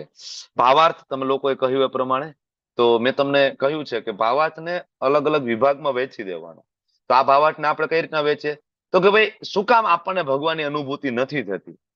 અવ્યક્ત શું કામ છે? આપણને અનુભૂતિ શું કામ નથી થતી? તો એના માટે ભક્તિ રસામૃત સિંધુનો શ્લોક પ્રભુપાદ લઈ આવે છે. અતઃ શ્રી કૃષ્ણ નામાદિન ન ભવેત ગ્રાહ્યમ ઇન્દ્રિયે સેવન મુખે જીવાદો સ્વયમેવ સ્ફુરત. આ શ્લોકે તમારે કંઠસ્થ કરવામાં આવશે ભક્તિ રસામૃત સિંધુમાં, કે ભાઈ આપણી જે ઇન્દ્રિયો છે કેવી છે? ભૌતિક છે. ભગવાન દિવ્ય છે. તો એનાથી એટલા માટે ભગવાનના દર્શન આપણને થઈ નથી શકતા. કારણ પ્રભુપાદ આપે છે કે ભગવાન આ કહે છે અવ્યક્ત કઈ રીતના આવે, શું કામ આપણને નથી અવ્યક્ત મૂર્તિના દર્શન કેમ નથી? અને પ્રભુપાદ ઉદાહરણ આપે છે સૂર્યનું. જે રીતના સૂર્યનો ગોળો છે તો એના પ્રકાશ દ્વારા બધે જ વ્યાપ્ત છે. બરાબર ને? બધી જગ્યાએ તમે જો તો એનો જે પ્રકાશ બધી જગ્યાએ ફેલાય છે. એક્ઝામ્પલ આપે છે સર્વવ્યાપીપણું. ઓકે. તો હવે સર્વવ્યાપીપણું છે તો સર્વત્ર વ્યાપેલા છે, તો પોતાનું વ્યક્તિગત અસ્તિત્વને ખોઈ દીધું છે? નહીં. તો પ્રભુપાદ એટલે ભાવાર્થની અંદર ફરીથી સમજાવે નહીં, વ્યક્તિગત અર્થ એનું અસ્તિત્વ જ છે, સર્વત્ર વિદ્યમાન છે. એનો મતલબ એવું નથી કે એનું પોતાનું પર્સનલ અસ્તિત્વ નથી. એટલે એક્ઝામ્પલ આપે છે કે રાજા છે, બરાબર, તો કોઈ સરકારનો વડો હોય તો સરકારની નીચે કેટલાય બીજા નાના નાના અધિકારીઓ હોય, કામ કરતા હોય, બરાબર. પણ એ જરૂરી નથી કે બધા અધિકારી જે ખાતું છે, જે કઈ વિભાગ ડિપાર્ટમેન્ટ, એમાં રાજા પ્રત્યક્ષ ત્યાં ઉપલબ્ધ હોય. એના જ રિપ્રેઝેન્ટેટિવ છે. અત્યારે તમે ઇન્કમ ટેક્સ ભરવા જાવ તો ત્યાં તમને અધિકારી મળે ગવર્મેન્ટના રિપ્રેઝેન્ટેટિવ છે, બરાબર. જરૂરી નથી કે બધી જગ્યાએ પ્રધાનમંત્રી બેઠા હોય કે રાષ્ટ્રપતિ બેઠા હોય, તમે જે ઓફિસમાં જાઓ ત્યાં, બરાબર. પણ અલ્ટિમેટલી બધાને રિપ્રેઝેન્ટ કરે છે કોને? તો ગવર્મેન્ટને રિપ્રેઝેન્ટ કરે છે, બરાબર. પછી આગળનો જે શ્લોક આપણે જોયો, તમે લોકોએ ચર્ચા કરી, નચ મતસ્થાની. એ મતસ્થાની વાળો જે શબ્દ છે મારામાં, બરાબર, એ શબ્દ બહુ મહત્વનો છે. અને બીજું યોગમ ઐશ્વર્યમ, આ શબ્દ તમે નથી બોલ્યા, બરાબર. એ શબ્દ બહુ મહત્વનો છે. કઈ રીતના ભગવાન કનેક્ટેડ હોવા છતાં ડિસ્કનેક્ટ છે? તો કે ભગવાનનું અચિંત્ય યોગ સામર્થ્ય છે, બરાબર, જેના કારણે ભગવાન આ જગત સાથે કનેક્ટેડ હોવા છતાં પણ ડિસ્કનેક્ટેડ છે. તેમ છતાં મારા વડે ઉત્પન્ન બધી વસ્તુઓ મારામાં સ્થિત રહેતી નથી. મારા યોગેશ્વર્યને તો જો કે હું સર્વ જીવોનું પાલન કરતા છું, સર્વત્ર વ્યાપ છું, છતાં હું આ જગતનો અંશ નથી, કારણ કે હું જ તો સર્જનનો મૂળ સ્ત્રોત છું. આગળ કહ્યું કે બધું વ્યાપ્ત છે મારા વડે, અહીં કહે છે મારામાં સ્થિત નથી. બે અલગ અલગ વસ્તુ આપણને લાગે, બરાબર. પણ જેમ જેમ આપણે સમજીએ તો અહીંયા ભગવાન કહે છે કે આ જગતનો અંશ નથી, મારા વડે વ્યાપ છે, પણ બધું મારામાં નથી. કહેવાનો મતલબ સમજાવે છે પ્રભુપાદ તાત્પર્યમાં એક્ઝામ્પલ આપીને કે ભગવાન આટલું બધું કરે છે, ભગવાનના આધારે બધું રહે છે, તો શું ભગવાન એનો થાક લાગે છે? શું ભગવાન એના માટે મહેનત પડે છે? શું ભગવાન તેમાં આસક્ત થઈ જાય છે? નહીં. રોમન દેવતાનું એક્ઝામ્પલ, બરાબર, જે ઘોડો, જૂની ઓલી એટલાસની સાયકલ આવતી ને, એમાં એ એટલાસની સાયકલમાં એ સિમ્બોલ આવતો, તમે લોકો જોયું હોય તો. રોમન દેવતા આ રીતના ઘોડો ઉપાડીને એકદમ આમ થાકી ગયેલા હોય, નમી ગયા હોય વજનના કારણે, એટલે પ્રભુપાદ એક્ઝામ્પલ આપે છે. નહીં, કૃષ્ણનું એવું નથી, બરાબર. અનંત બ્રહ્માંડનું સર્જન કરીને એમાં એ થાકેલા નથી. ભગવાનનું એ અચિંત્ય ઐશ્વર્ય છે. અચિંત્ય સમજી શકવું બહુ મુશ્કેલ છે, તો પછી શું કામ આપ્યું છે ભગવાનને? અચિંત્ય છે, સમજી શકાય એવું છે નહીં, બહુ અઘરું છે, તો પછી આ બધું શું કામ આપ્યું છે, બરાબર. તો અચિંત્ય એટલા માટે છે કે સંશોધનથી જાણી શકાય એમ નથી. શેનાથી? આપણા પોતાના સંશોધનથી એને જાણી શકતા નથી, એટલા માટે અચિંત્ય છે, બરાબર. આપણે રિસર્ચ કરીને આપણા તર્કો લગાડી અને મેન્ટલ કોન્કોક્શન થી આપણે એને જાણી શકવાના નથી. ગુરુ નિષ્ઠા હશે અને આશ્રય હશે તો જ જાણી શકાશે. એટલે ભગવાન કહે છે અચિંત્ય, અચિંત્ય શક્તિ છે, બરાબર. ભગવાનનું જે યોગમ ઐશ્વર્યમ કેવું છે, તો પ્રભુપાદ એ તાત્પર્યમાં આગળ કહે છે કે આપણે કોઈ કામ કરવું હોય તો કામ કરવા માટે ઘણા બધા પ્રયત્ન, ઘણું બધું કરવું પડે. 5 કારણો જવાબદાર છે, જેમાં આપણે ભગવદ્ ગીતાના 18મા અધ્યાયમાં ભણીએ છીએ, કોઈ પણ કાર્ય સિદ્ધ થવા માટે, બરાબર. અને પછી પણ એમાં ઘણા બધા વિઘ્નો નડે, આપણું ધાર્યું થાય નહીં, બરાબર, આવું પણ બને. પણ ભગવાનનું એવું નથી. ભગવાનની ઈચ્છા માત્રથી, ખાલી દ્રષ્ટિપાત કરવાથી અનંત બ્રહ્માંડોનું સર્જન થાય છે. યોગમ ઐશ્વર્યમ આ શબ્દ છે બહુ મહત્વનો છે. હવે જેમ પ્રભુપાદે આગળ એક્ઝામ્પલ આપ્યા તાત્પર્યની અંદર સમજવા માટે, તો અહીંયા સ્વયં ભગવાન વિષય થોડો અઘરો છે કે ભાઈ સર્જન બરાબર કરે છે, પાલન કરે છે, પોષણ કરે છે, બધું એના કંટ્રોલમાં છે, છતાં એનાથી પરે કેવી રીતના કોઈ વ્યક્તિ હોઈ શકે, સમજવું બહુ અઘરું છે. તો સ્વયં કૃષ્ણ જયારે અઘરો વિષય આવે તો એ એક્ઝામ્પલ લઈને આવે છે. તો 6થા શ્લોકની અંદર ભગવાન ઉદાહરણ લઈને આવ્યા. યથા આકાશ સ્થિત નિત્યમ વાયુ, તે જેવી રીતના વાયુ હંમેશા આકાશની અંદર હોય છે, સર્વત્ર ગો, બરાબર, બધી જગ્યાએ હોય છે, બરાબર. તેવી જ રીતે તથા સર્વાણી ભૂતાની, એવી રીતના બધા જીવો મતસ્થાની મારામાં રહે છે, બરાબર. જેવી રીતના સર્વત્ર પ્રબળ જે વહેતો વાયુ હોય, હંમેશા આકાશમાં સ્થિત હોય, એવી રીતના ઉત્પન્ન થયેલા બધા જીવો મારામાં રહે છે. તમે એવું સમજો કે આકાશ એટલે કે ઊંધું બાઉલ, તમે સમજી લો, ઊંધું બાઉલ, એની અંદર હવા છે. આપણે ભણતા હતા પર્યાવરણ, આપણે એક વિષય આવતો, પર્યાવરણમાં અલગ અલગ આપણે લેયર આપણે ભણતા, તમને ખ્યાલ હશે, જેમાં હેમિસ્ફિયર આવતું, સ્ટ્રેટોસ્ફિયર આવતું, આ બધા લેયર. તો એ વાયુ છે, પણ ક્યાં સુધી? તો કે અમુક લેવલ સુધી છે, બરાબર. એ લેવલની અંદર વાયુ ગમે ત્યાં ફરી શકે છે, બરાબર. એ હવા છે, એ લેવલમાં એની ગતિ મુજબ ફરી શકે, પણ છતાં પણ એ આવરણને પાર કરી શકતી નથી. એક લેવલથી ઉપર એ વાયુ જઈ શકતો નથી. અને બીજું, એ જે તે આવરણને વાયુ કોઈ ડિસ્ટર્બ કરી શકતું નથી. એ આવરણ સાથે વાયુ એની અંદર હોવા છતાં પણ એ આવરણને કઈ ડિસ્ટર્બ ના કરી શકે. એ આવરણને વાયુ સાથે કઈ લેવા દેવા નથી. કે આવરણના કારણે, એ વાયુના કારણે આવરણ ડિસ્ટર્બ નથી થતું, છતાં પણ એની અંદર છે, કંટ્રોલમાં છે. એવી રીતના આપણે બધા ભગવાનની જે અચિંત્ય શક્તિ છે, યોગમ ઐશ્વર્યમ, એના કંટ્રોલમાં છીએ, એની અંદર છીએ, આપણે ફરી શકીએ છીએ.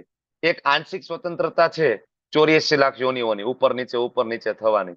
પણ છતાં પણ એની અંદર જ આપણે રહીએ છીએ, આની બહાર આપણે નીકળી શકતા નથી. એના માટે આપણે ભગવાનની કૃપાની જરૂર પડે છે.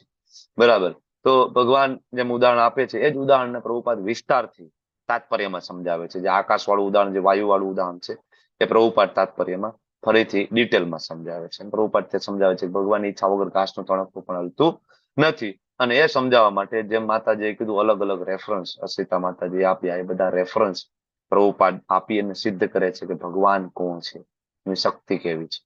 બરાબર. અને 7મો શ્લોક જે છે, સર્વભૂતાન, હે કુંતી પુત્ર, આ એકચ્યુઅલી તમારા નહોતો એટલે આપણે આ કન્ટિન્યુમાં લઈ લઈએ છીએ. પછી 9મો 10મો આપણે લઈશું કે આ ભૌતિક દ્રશ્ય જગતનું ભગવાન સર્જન, પાલન, સંહાર કરે છે. બરાબર. એ ભગવાનની સર્વોપરી ઈચ્છા ઉપર આધારિત છે. તો કેવી રીતના સર્જન ક્યારે અને કરે કે ક્યારે કરે? તો ભગવાન કલ્પ એટલે કે બ્રહ્માજીનું જે એક દિવસની શરૂઆત, એનો આરંભ, અને એ જે કલ્પ પૂરો થાય, બરાબર, તો આપણે આ મિની પ્રલય, મહાપ્રલય 8મા અધ્યાયમાં આપણે ભણીએ છીએ, બરાબર, ક્યારે આપણે બધા જીવો છે ક્યાં પ્રવેશ કરીએ છીએ, ક્યાં જાય છે. તો ભાવાર્થમાં પણ પ્રભુપાદ બ્રહ્માજીનું આયુષ્ય, ક્યારે પ્રલય અને ક્યારે સર્જન, એની ચર્ચા ત્યાં કરે છે.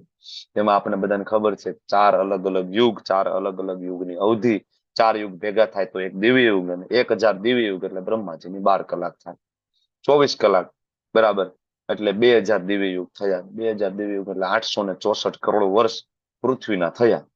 આ કેલ્ક્યુલેશન આપણે ઘણી વખત લેવલ 1માં, 2માં અને આગળ 8મા અધ્યાય ભક્તિ શાસ્ત્રીમાં પણ કરીએ છીએ. ઓકે, એટલે આમાં બહુ ડિટેલમાં નથી જતા. આગળ 8મા શ્લોકની અંદર કહે છે, સંપૂર્ણ દ્રશ્ય જગત મારે આધીન છે, મારી ઈચ્છાથી વારંવાર આપમેળે પ્રગટ થાય અને મારી ઈચ્છાથી અંતે પણ. ભગવાન કહે છે કે સર્જન અને પ્રલય કરનારો હું છું, બીજું કોઈ નહીં. વિસૃજામિ પુનઃ પુનઃ, હું, બરાબર, હું કરું છું. કૃષ્ણ પોતે કહે છે સર્જન અને પ્રલય કરનાર બીજું કોઈ નથી.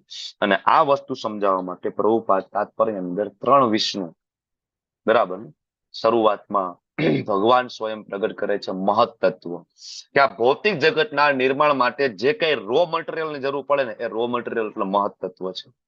એ મહત તત્વમાં ભગવાન સૌ પ્રથમ પ્રવેશ કરે પોતાના પ્રથમ પુરુષ અવતાર એટલે કે મહાવિષ્ણુ, જેને કાણોદક્ષાય વિષ્ણુ તરીકે પણ ઓળખવામાં આવે, એ પ્રવેશ કરે ને પછી એના દ્વારા એના શ્વાસમાંથી અનંત બ્રહ્માંડોની ઉત્પત્તિ થાય, બરાબર.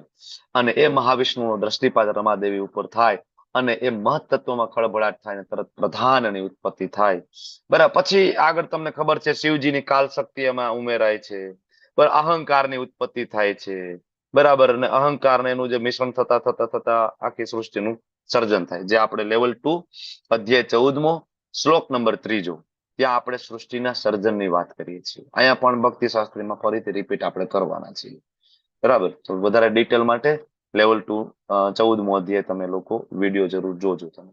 ઓકે, તો કેવી રીતના સર્જન થાય, પ્રલય થાય, મહાવિષ્ણુ પછી એક બ્રહ્માંડમાં ગર્ભોદક્ષાય વિષ્ણુ પ્રવેશ કરે, ગર્ભોદક્ષાય વિષ્ણુ નાભીમાંથી બ્રહ્માજી ઉત્પન્ન થાય અને એ 14 લોકનું નિર્માણ કરે, બધા જીવોનું નિર્માણ કરે. એમાં પણ ચેતન તત્વ, બરાબર, સંચારિત કરવા માટે સ્વયં ભગવાન શિરોદક્ષાય વિષ્ણુ તરીકે પ્રગટ થાય અને કણ કણની અંદર વ્યાપ્ત થાય, બરાબર.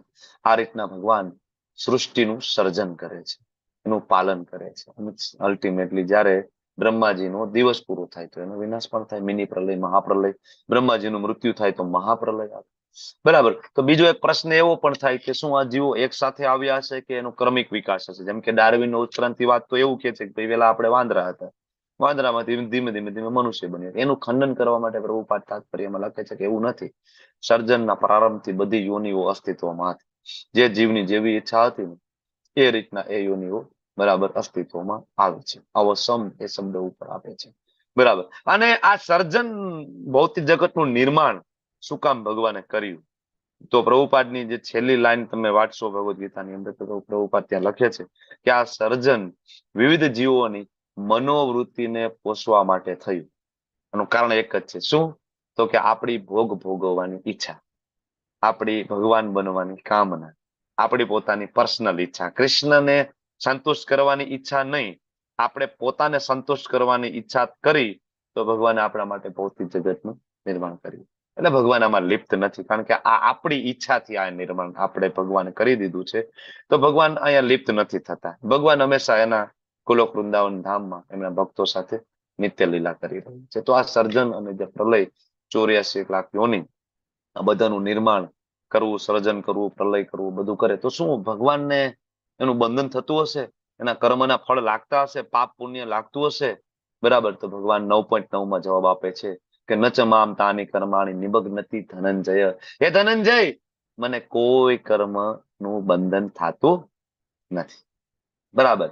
કારણ કે પાપ કહો કે પુણ્ય કહો, બરાબર, શ્રાપ કહો કે વરદાન કહો, એ બધું મારે આધીન છે.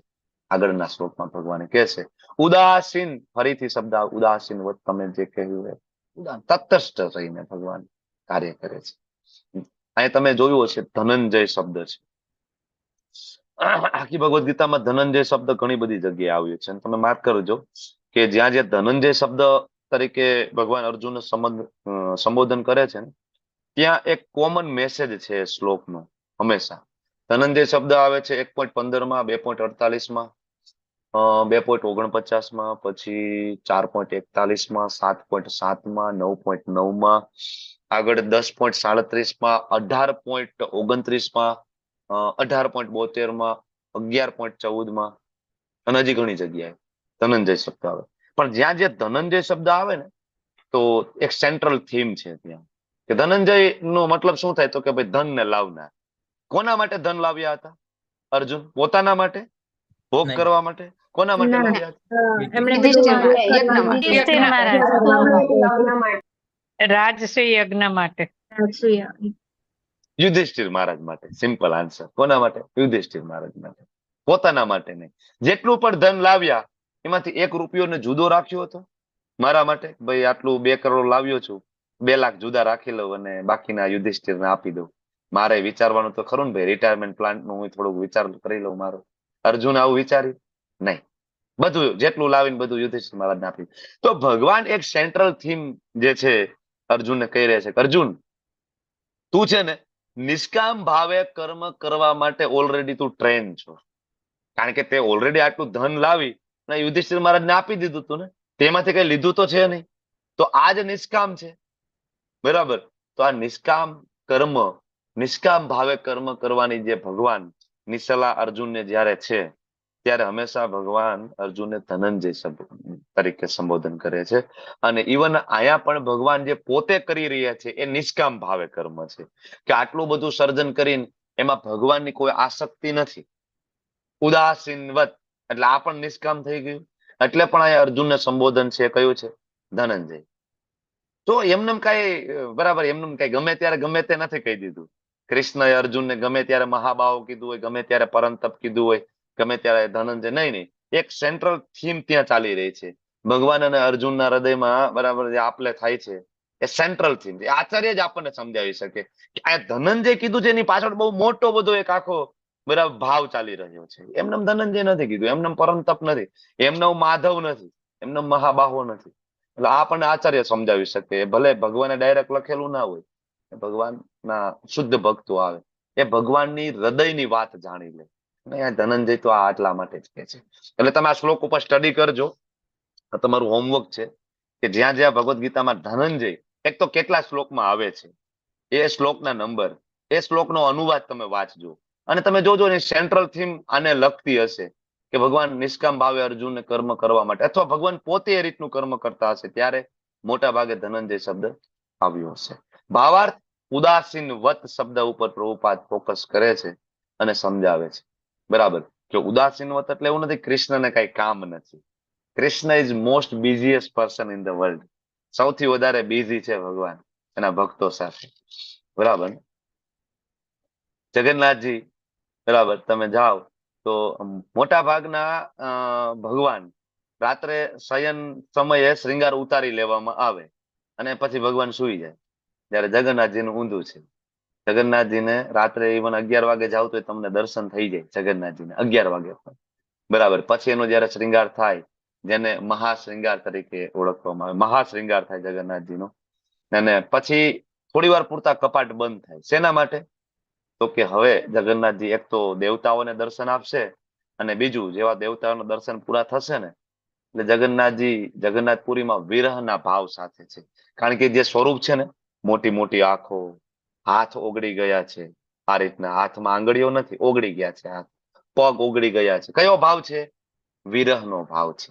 કારણ કે માતા યશોદાજી, માતા રોહિણી માતાજી, યશોદા માતાજી દ્વારિકાની અંદર જે ચર્ચા કરતા હતા, બરાબર, કૃષ્ણની બાલ લીલાઓ, બરાબર, અને બધા માતા જે પત્નીઓ ભગવાનની સાંભળતી હતી, બરાબર, અને સુભદ્રા માતાજીને કીધું તું તમે ધ્યાન રાખજો કૃષ્ણ બલરામ આવી ના જાય, જો આવીને સાંભળી જશે ને, બરાબર, કારણ કે કૃષ્ણને વૃંદાવન પ્રત્યે ખૂબ લગાવ હતો. જયારે કૃષ્ણ વૃંદાવન છોડીને મથુરા ગયા ને, મથુરા ગયા, એકચ્યુઅલી પરમ દિવસે આવી જાય આવું કહીને ગયા હતા વૃંદાવન વાસીઓને, પરસો આ જાઉંગા મેં, બરાબર, એક દિવસ રોકાય પરમ આવી જાય. કેટલો પ્રેમ છે વૃંદાવન વાસીઓનો, બરાબર. એવરી ડે રોજ સાંજે બધા વૃંદાવન વાસીઓ ભેગા થાય, મથુરા બાજુનો જે રસ્તો છે ને ત્યાં બધા બેસે, બરાબર, કૃષ્ણની રાહ જોવે, રડે વિરહમાં, અને રાત્રે જઈને યશોદા માતાજીને કે તારો લાલો આજે ના આવ્યો, બરાબર. તો જયારે ભગવાન તો મથુરા ગયા, ઉગ્રસેનજીને સિંહાસન ઉપર બેસાડી દીધા, ભગવાન પછી ત્યાં ભણવા ગયા ઉજ્જૈનમાં, સાંદીપનીમાં ઉજ્જૈનમાં ભણવા ગયા, ભણીને આવ્યા. દેવકી માતાજી બલરામજીને પૂછે છે કે લાલાને શું ભાવે, કારણ કે દેવકી માતાજીને તો ખબર નથી કૃષ્ણને શું ભાવે, કે લાલાને શું ભાવે, બરાબર. તો બલરામજી કહે છે કે એને તો એક રોટલી વચ્ચે થોડું માખણ મૂકી દો અને એમાં થોડી મિશ્રી મૂકી દો, બસ. આ લાલાને તો બસ આ સૌથી પ્રાણ પ્રિય છે. દેવકી માતાજીએ 56 ભોગ બનાવ્યા, પણ એક વસ્તુ એને જાતે એને બનાવી, એને એક રાખી ખૂણામાં, માખણ મિશ્રી. કૃષ્ણ આવ્યા અને હા લાલા જમી લે. કૃષ્ણ બેઠા જમવા માટે, રાજકુમાર છે હવે તો ભગવાન, બરાબર, બેઠા અને જોવે છે એક પછી એક વસ્તુ, એક પછી એક વસ્તુ.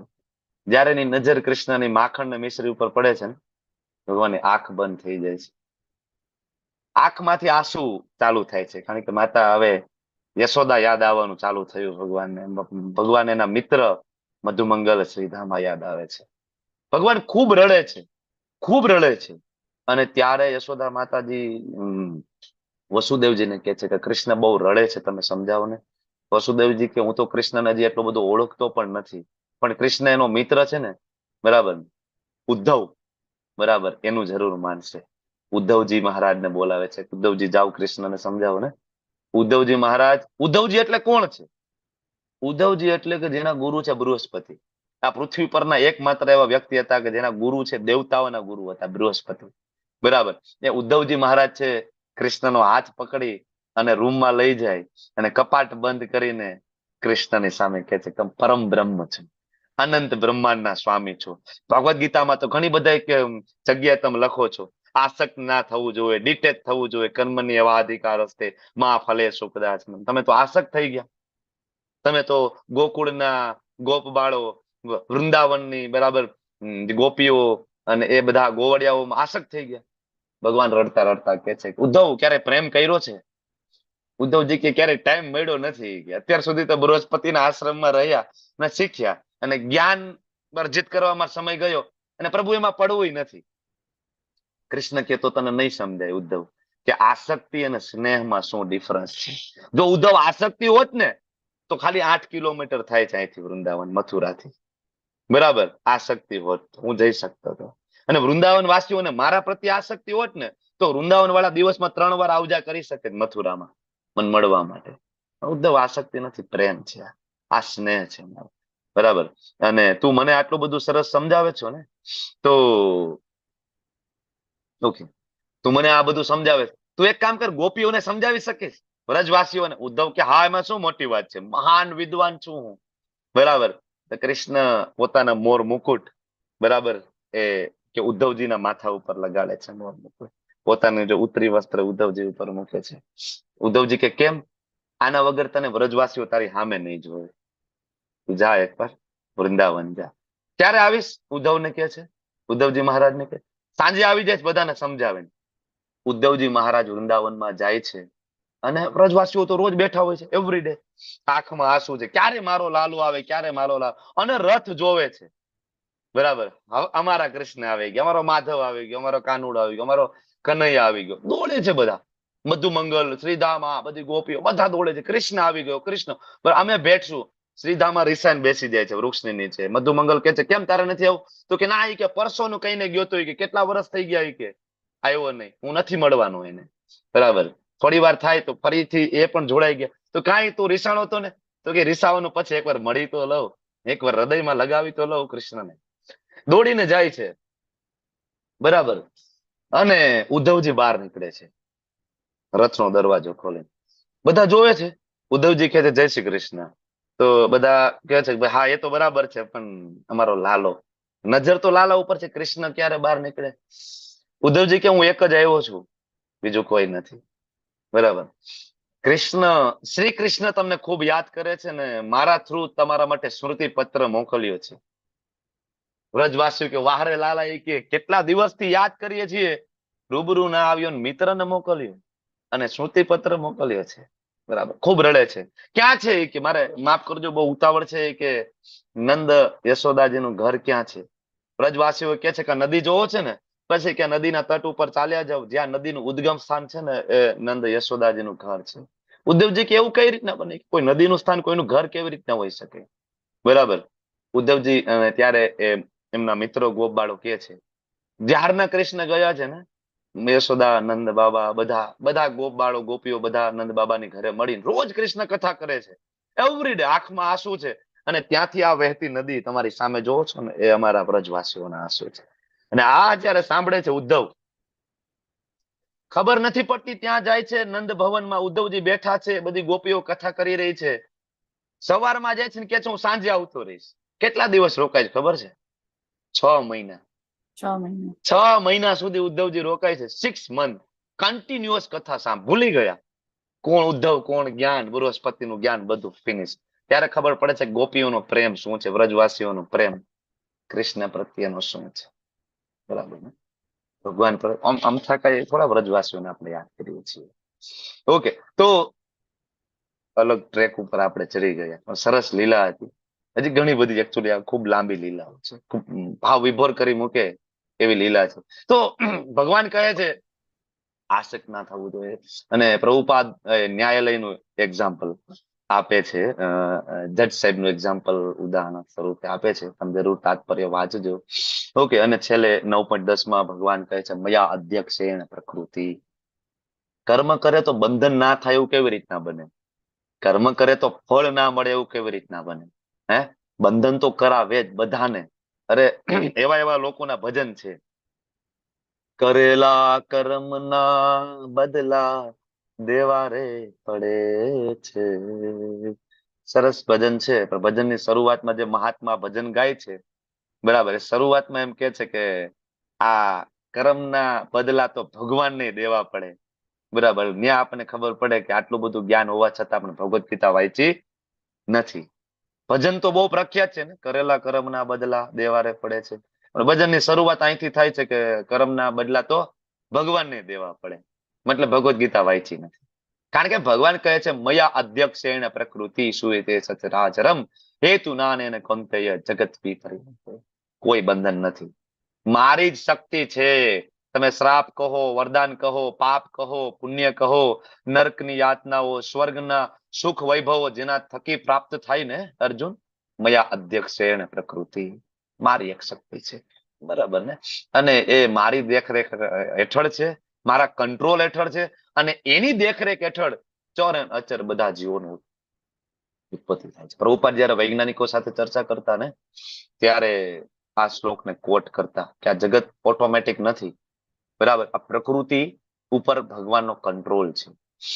પ્રભુપાદ ઉદાહરણમાં પિતા અને પુત્રનું એક્ઝામ્પલ આપે છે.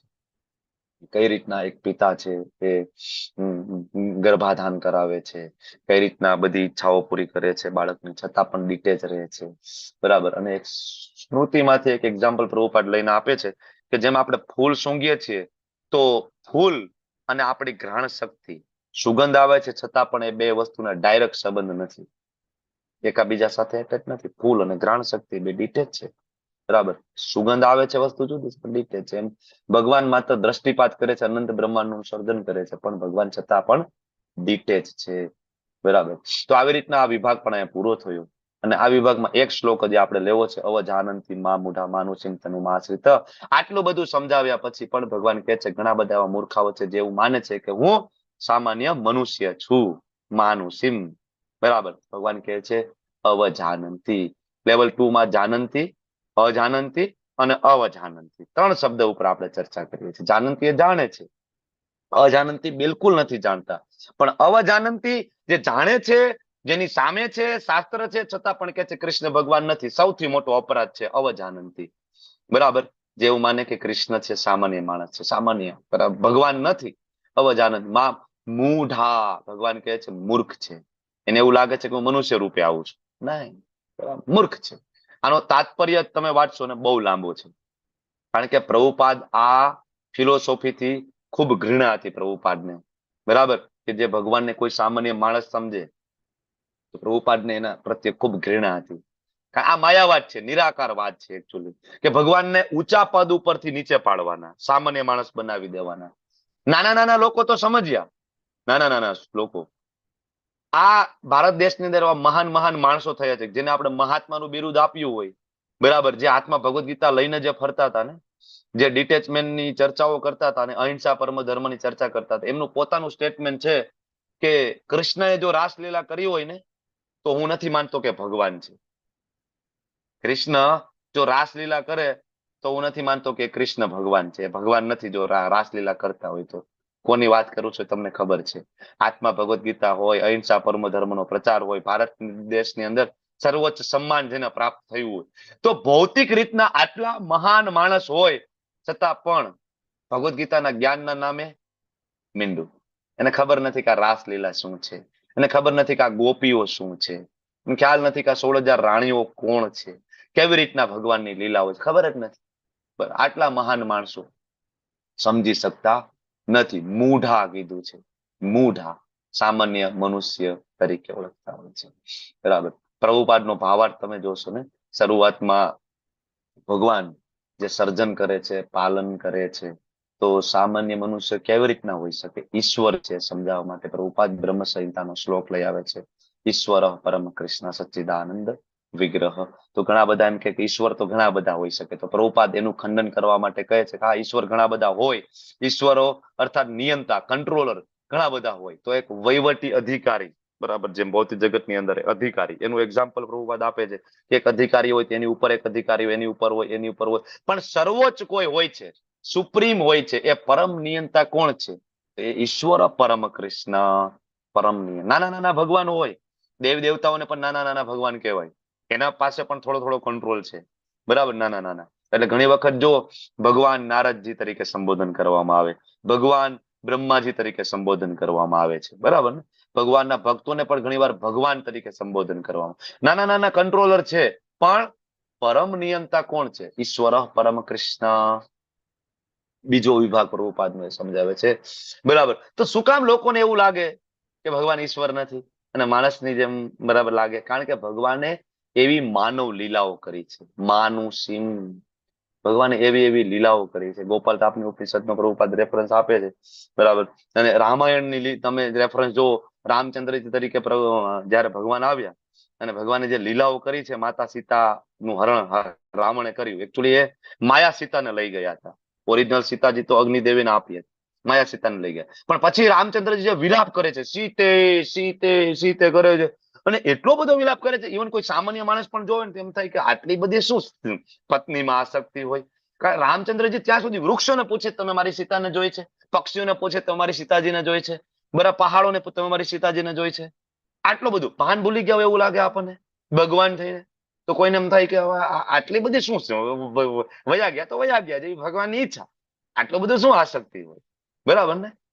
સ્વયં માતા સતી, માતા પાર્વતી, શિવજીના પત્ની ભ્રમિત થઈ જાય છે ત્યારે શિવજી એમ કે છે કે આ ભગવાન છે, રામચંદ્રજી આજ મારા સ્વામી છે, આના નામનો હું માળા કરું છું, આના નામની જપ કરું છું. સતી માતાજી કહે ના ના ના, ભગવાન કેવી રીતના હોઈ શકે? તો કોઈ સામાન્ય માયામાં પડી ગયેલો માણસ હોય એવું લાગે છે. સીતે સીતે કરીને ક્રંદન કરે છે, ટેસ્ટ કરવા જાય છે. ઘણી વાર કથા આપણે લીધી છે ને, બરાબર, તો મહાન મહાન હસ્તીઓ બરાબર ભ્રમિત થઈ શકે છે. સામાન્ય, કારણ કે ભગવાન કેવા છે? કપટ મનુષ્ય. ભગવાન જયારે પ્રગટ થાય છે, પ્રભુપાદનો તમે તાત્પર્ય વાંચો તો પ્રભુપાદ ત્યાં શ્લોક લઈને આવે છે. બરાબર, કપટ મનુષ્ય, કપટ મનુષ્ય છે. બરાબર, તો કપટ એના માટે કે જે શરણાગત નથી થતા, તો ભગવાન એને મૂર્ખ બનાવીને જતા રહે છે કે હા હું સામાન્ય માણસ છું. જેમ કે દુર્યોધન દુશાસનની સામે ઉભા છે તો હા હું બરાબર તમારા જેવો જ છું, બરાબર. પણ કુંતી મહારાણીને ખબર છે, વિદુરજીને ખબર છે કે આ જ નારાયણ છે, અર્જુનજીને ખબર છે. તો કૃપા પણ છે અને કપટ પણ છે, એટલે કપટ મનુષ્ય. જેમ તમે જો કુંતી મહારાણીની પ્રાર્થના ભાગવતમની અંદર એનો એક શ્લોક છે ને, નટો નાટ્ય ધરો યથા, કે તમે એવી રીતના નાટક કરો છો ને કોઈને ખબર જ નથી પડતી તમે આ શું કરો છો. મોટા મોટા લોકો તમારું આ નાટક, તમારી આ જે લીલાઓ જોઈને ભ્રમિત થઈ જાય છે, સમજી નથી શકતા. માયા જવનિકા છન્નમ. આખો શ્લોક મને નથી આવડતો, પણ મને છેલ્લા શબ્દો યાદ છે, ખાલી જેટલું મારે તમને કહેવાનું છે એટલું યાદ છે. નટો નાટ્ય ધરો યથા, કે આ જગતની અંદર તમે એવા એવા નટ, બરાબર, સૌથી મોટા નટ તમે છો, એવા એવા પ્રભુ નાટક કરો છો, લોકો તમને સમજી નથી શકતા, બરાબર. ભગવાન અને એ પ્રમાણ ભગવાન સ્વયં કૃષ્ણ પૂર્ણ પુરુષોત્તમ છે, એના માટે પ્રમાણ પ્રભુપાદ આપે છે. ત્યાં પેલું પ્રમાણ છે બભુવ પ્રાકૃત શિશુ ભાગવતમ ની અંદર, કે કૃષ્ણ સ્વરૂપે આવ્યા તો એની પહેલા, બરાબર, એક તો એ પ્રાકૃત શિશુ એ બન્યા એની પહેલા ચતુર્ભુજ નારાયણ હતા. પ્રભુપાદ લખે છે ચતુર્ભુજ નારાયણ સ્વરૂપે જ દર્શન આપ્યું છે, આપણા જેવું નથી. ઇવન તમે ભાગવતમ વાંચો તો કૃષ્ણનો જન્મ થયો ત્યારે જ એને ઘૂઘરાળા વાળ છે, ત્યારે જ કૃષ્ણનો જન્મ થયો તો પીતાંબર પહેરેલું છે, આપણી જેમ નથી આવ્યા કૃષ્ણ એમનેમ, પીતાંબર પહેરેલું છે, જ્વેલરી પહેરેલી છે કૃષ્ણ, જન્મ થયો તરત જ, બરાબર. તો આ બધી વસ્તુઓ, બરાબર ને, સામાન્ય માણસમાં આવું નથી હોતું ને, બરાબર. પ્રભુપાદ લખે છે. અને બીજો રેફરન્સ પ્રભુપાદ આપે છે ત્યાં શ્રીમદ ભગવદ ગીતાના 11મા અધ્યાયનું, કે એમાં ભગવાન ચતુર્ભુજ, પેલા વિરાટ સ્વરૂપ, પછી ચતુર્ભુજ, અને પછી માનુષમ રૂપમ, બરાબર, દ્વિભુજ શ્યામ સુંદર. તો આ બે રેફરન્સ આપીને પ્રભુપાદ એ સમજાવે છે કે નહીં, કૃષ્ણ છે એ જ ઓરિજિનલ ભગવાન શ્યામ સુંદર મુરલી મનોહર સ્વરૂપ, બરાબર, એ જ છે. પછી માયાવેદનું ખંડન કરવા માટે જીવ ગોસ્વામીના સ્ટેટમેન્ટ, એ બધું, અને ભગવત ભક્તોના 3 પ્રકારના. છેલ્લે એક સ્ટેટમેન્ટ સરસ છે, મંદિરની શું જરૂર છે.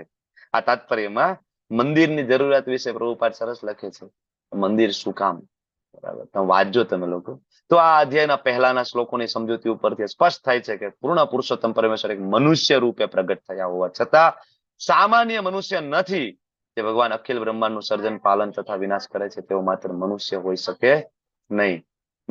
તો અહીં તેમના શરીરને માનુષિન કહ્યું છે. અર્જુનના મિત્રની જેમ કુરુક્ષેત્રના યુદ્ધમાં એક રાજનીતિજ્ઞની જેમ એ ઉભા છે. સામાન્ય મનુષ્ય જેવા લાગે છે, અને સામાન્ય મનુષ્ય છે નહીં.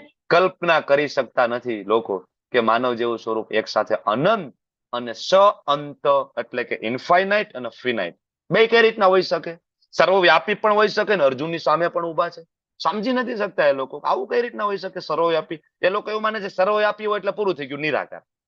એવું નથી માની શકતા કે જે સર્વવ્યાપી હોય તો એનો આકાર પણ હોઈ શકે, કેમ ના હોઈ શકે, બરાબર. જે પોતે નિર્ગુણ છે તો એ સગુણ હોઈ શકે, કોઈ તફાવત નથી. નિર્ગુણ એમની પોતાની શક્તિ છે, બ્રહ્મ નિરાકાર. લોકો સમજી નથી શકતા, એટલે પ્રભુપાદ સરસ તાત્પર્યમાં સમજાવે છે, બરાબર. અને પ્રભુપાદ લખે છે યોગમ ઐશ્વર્યમ, અચિંત્ય એમની શક્તિઓ છે કે એક સાથે અનંત અને અંત બે, બરાબર. તો આ રીતના આપણે આ જે સેશન, આજે રાજગુહ્ય યોગની ચર્ચાઓ કરી, અને આગળની ચર્ચા આપણે કરીશું. ઈશ્વરને માણસ તરીકે સ્વીકારો અને માણસને ઈશ્વર તરીકે સ્વીકારો આ બદમાશી છે, રાસ્કલ, પ્રભુપાદ લખે છે, બરાબર. આ માપદંડથી આપણે સમજી શકીએ છીએ કે કોણ બુદ્ધિશાળી માણસ છે, કોણ લુચ્ચો છે, રાસ્કલ છે. કૃષ્ણ પ્રચાર કરી રહ્યો છે, મને શરણાગતિ આપો, પરંતુ મૂર્ખાઓ સ્વીકારતા નથી. અવજાનંતી મા મૂઢા, બરાબર. હું શું કામ તમારા શરણે આવું? મને મારો પોતાનો ભગવાન મળ્યો છે, I have got my own God, હું મારા ભગવાનનું નિર્માણ કરું છું. તો ફરીથી પ્રભુપાદ લખે છે રાસ્કલ, બરાબર, લુચ્ચો માણસ છે. બુદ્ધિશાળી માણસને સમજવા માટે ખૂબ જ ટૂંકો માપદંડ મળ્યો છે. પેલું શું છે, જો તે કૃષ્ણનો ભક્ત છે તે બુદ્ધિશાળી માણસ છે, જો તે નથી તો he is a rascal. That's all. Calcutta, June 30, 1973, Bhagavad Gita 9:41. Srila Prabhupada કી જય. વાંછાકલ્પતરુભ્યશ્ચ કૃપા સિંધુભ્યો પતિતાનાં પાવનેભ્યો વૈષ્ણવેભ્યો